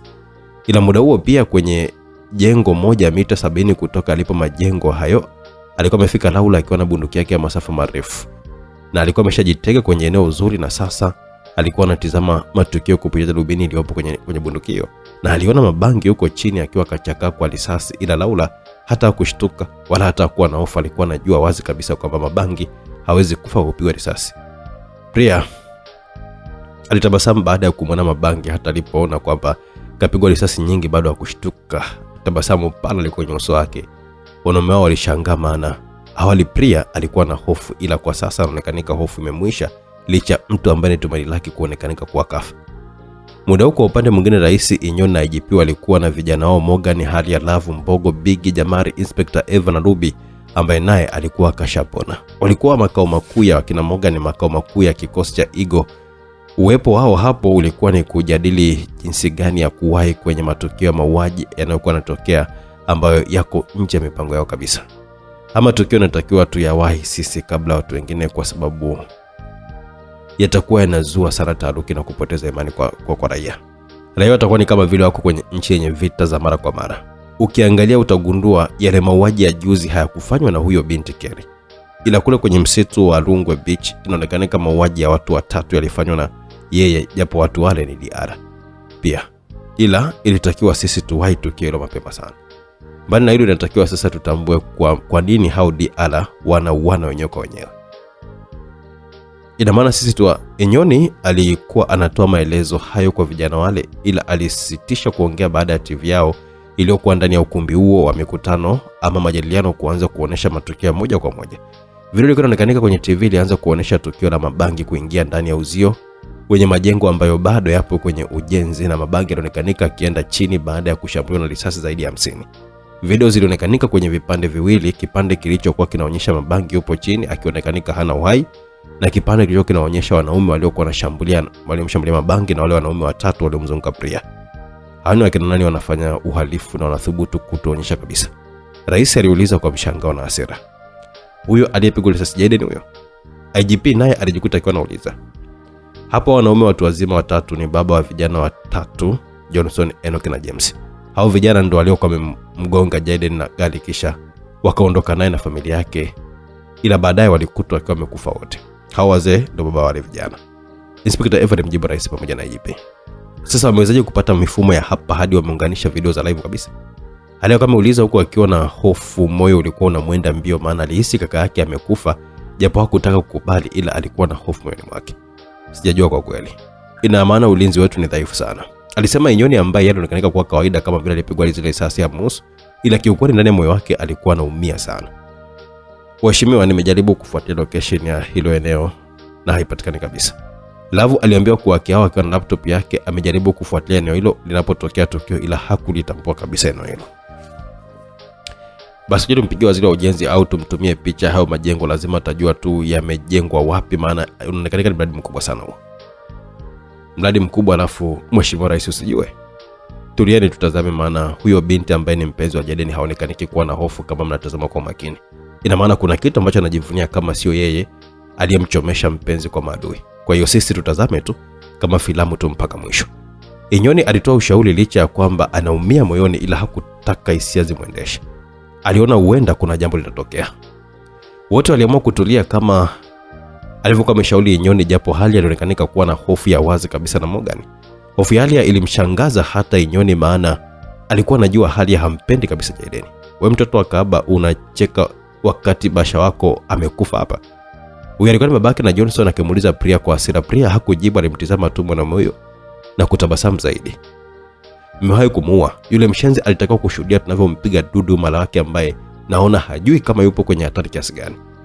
Aliongea babake na James yuko akiwa anamsogelea zaidi Priya huko akimtazama na kumthaminisha uzuri wake. Nyie mmekufa, sio kufa tu, ila mmekufa vibaya sana. Priya aliongea kwa sauti yenye kujiamini, aliongea kwa mbwembwe sana mithili ya mtangazaji wa kipindi cha mapenzi redioni. Malaya huyu kweli itakuwa tumbake mbele lengendele wake. Babake na Enoch naye alikuwa ameongea kwa hasira baada ya kuona kama vile Priya anawaletea dharau. Hata msipaniki, huyu tunampiga dudu mpaka ajute kuzaliwa. Babake Johnson alikuwa ameongea kuwatuliza wenzake huku akiwa yupo karibu kabisa na Priya. Mkono wake babake Johnson ulikuwa unaenda kwenye bega la Priya ambalo lilikuwa na mkanda wa gauni ulikuwa umekaa kama kamba hivi. Ukifungua mkanda huo na kwenye bega lingine, basi anakuwa kabakisha kulivua tu lote, ila kwa upande wa juu anakuwa kashalivua na maziwa ya Priya yataonekana. Ila Baba Johnson hakujua kama yupo kwenye shabaha ya Laula, ila pia kulikuwa kuna mtu mwingine ambaye hakuna aliyekuwa na taarifa naye kabisa yani. Ila naye alishamweka Baba Johnson kwenye shabaha yake. Hata Laula hakuna aliyekuwa na taarifa za uwepo wake, sio Priya wala mabangi. Ila kwa mabangi lisingelikuwa jambo la kumuumiza kichwa, maana Laura alikuwa na mifumo ya kutazama magari ya mabangi alipo muda wote ule kupitia simu yake na kompyuta zake pia. Ila pia alikuwa na mfumo mzima wa simu ya mabangi, hivyo anaweza kusikia kila kitu ambacho mabangi anawasiliana nacho. Kwa hiyo uwepo wake hapo haukuwa na wa kushangaza, kwa maana ana vyanzo vya kupata taarifa za mabangi. Johnson ile anagusa tu mkanda huo wa gauni kwenye bega la Priya, risasi ya Laura ilizama kwenye ganja mkono wake na nyingine ikazama kwenye bega na kumfanya Baba Johnson aende chini akiwa anaugulia maumivu ya mkono wake. Laura alishangaa, maana hakuwa na taarifa za mdungwaji mwingine kwenye eneo hilo mpaka alisi huenda bunduki yake imetoa risasi 2, ila alijua hiyo haiwezekani hata kidogo. Huko kina Inyoni walikuwa wamekaa vizuri na wote waliamini ushauri wa Inyoni, na kila mmoja alisadiki kwamba Inyoni ni mtu makini anayechambua kila nukta ya tukio. Wote walikuwa makini kuangalia yanayoendelea. Priya alitabasamu sana kwa mara nyingine bila kutia neno lolote lile, ila Baba Enoch, Baba James na Baba Johnson wakiwa hapo kwenye taruki na hao wanaume wao wa kazi nao walianza kushangaa, huku hofu ikiwatanda sana kwenye mioyo yao. Muda huo ulianza kuvuma upepo mkali kiasi. Haukuwa upepo kama kimbunga, ila ni upepo ambao ulikuwa unatimua vumbi na kufanya waliovaa kofia zao zipeperuke na kuruka juu. Upepo ulisababisha vitu vingi sana vyepesi kama karatasi na plastiki nyepesi kupeperuka huku na kule, na ubaridi wa kuhitaji koti uliwaingia kila mmoja. Jambo la kumshangaza kila mtu lilitokea. Kwa kuwa kulikuwa kuna mwanga mkali wa taa, basi kila mmoja aliweza kuona tukio la ajabu sana. Mabanga alisimama kama vile mzibu bila hata kushika sehemu yote ile, ni miguu tu ndo ambayo ilikuwa imemnyanyua. Wanaume hao walizidi kushtuka kwa hofu, walihisi kwamba wapo mbele ya jini fulani hivi makata, maana hawakuwahi kabisa kuona mtu anafufuka baada ya kufa. Mabangi nguo zake zilichakaa kwa damu na matobo ya risasi, ila kwa makini hakuwa na kovu hata moja. Hata Priya alishtuka, maana alikuwa anajua mabangi hatokufa, ila hakujua angeamka kwa mtindo gani. Hakutegemea mtindo huu ambao mabangi aliamka nao ulikuwa unatisha, ni kama alikuwa anamuona mzimu anafufuka kutoka kwenye kifo. Laura naye alibaki ameduaa tu, alikuwa anajua kama mabangi hafi, ila hata yeye hakuwa anashuhudia jinsi mabangi yanavyorudi kwenye uhai kutoka kukataa kifo. Rais, IGP Inyoni, Halia, Morgan, Love, Ruby, Inspector Eva, Jamari, Mbogo na Bigi nao hao pia walibaki kwenye butwa la ajabu sana baada ya kushuhudia mabangi na nyuka baada ya kuwa kachakazwa kwa risasi zaidi ya 50, na alionekanika yuko sawa kabisa kama hakijatokea kitu, japo nguo zake ziloa damu vibaya sana. Watu wote ni kama walikuwa hayaamini macho yao. Laura na mtu mwingine wa ziada walikuwa hapo kwenye butwa kiasi walisahau kabisa kuweka maadui kwenye shabaha. Wanaume 10 wenye bunduki walianza kushambulia mabangi ambaye alikuwa ni kama mzimu kwa upande wao, ila walishambulia hewa, na muda huo mwanaume mmoja kati yao alikuwa akionekanika anaenda chini, alikuwa kapasuka kichwa kama vile nazi imepigwa na nyundo nzito. Hakuna aliyekuwa ameelewa kilichomkuta mwanaume huyo. Ghafla na mwanaume mwingine alipitiwa na kasi ya kimbunga, kasi iliyokuwa imezidi hata upepo uliokuwa unavuma kwenye eneo hilo. Mwanaume huyo alionekanika kidondoka akiwa kapasuka tumbo na vitu vya ndani kama utumbo na maini vimemwagika, filigisi zote nje. Wanaume hao hofu zilizozidi kwa wameshindwa waelewe kuwashambulia wapi. Kwa sasa ni kama vile kasi ya mabangi ilikuwa inashinda uwezo wa macho yao, na hayo matukio yalitawala ndani ya sekunde 5 pekee. Kipindi hawajui wafanye nini, mwanaume mwingine alipitiwa na kuonekanika chini akiwa na tobo kifuani upande wa moyo, na moyo haukuepo. Awamu hii waliweza kumwona mabangi kasimama hatua 5 kutoka kwenye mwili wa mwanaume huyo, huku akiwa kashika moyo wake kwenye mkono wake wa kulia. Mabangi alitisha, maana alikuwa kaloa damu kwenye mwili wake, sio tu damu zake, ni damu za hao waliowaua. Mikono yake ilikuwa na damu ya mtu aliyefua kwenye beseni kwa limejaa maji yenye povu jingi sana la sabuni ya unga.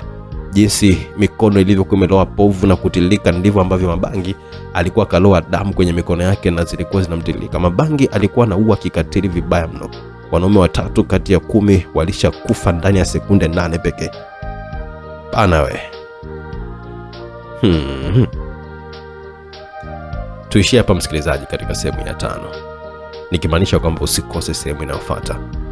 Itakuwa ni sehemu ya 6 ya simulizi yetu, na burudani kama kawaida itaendelea.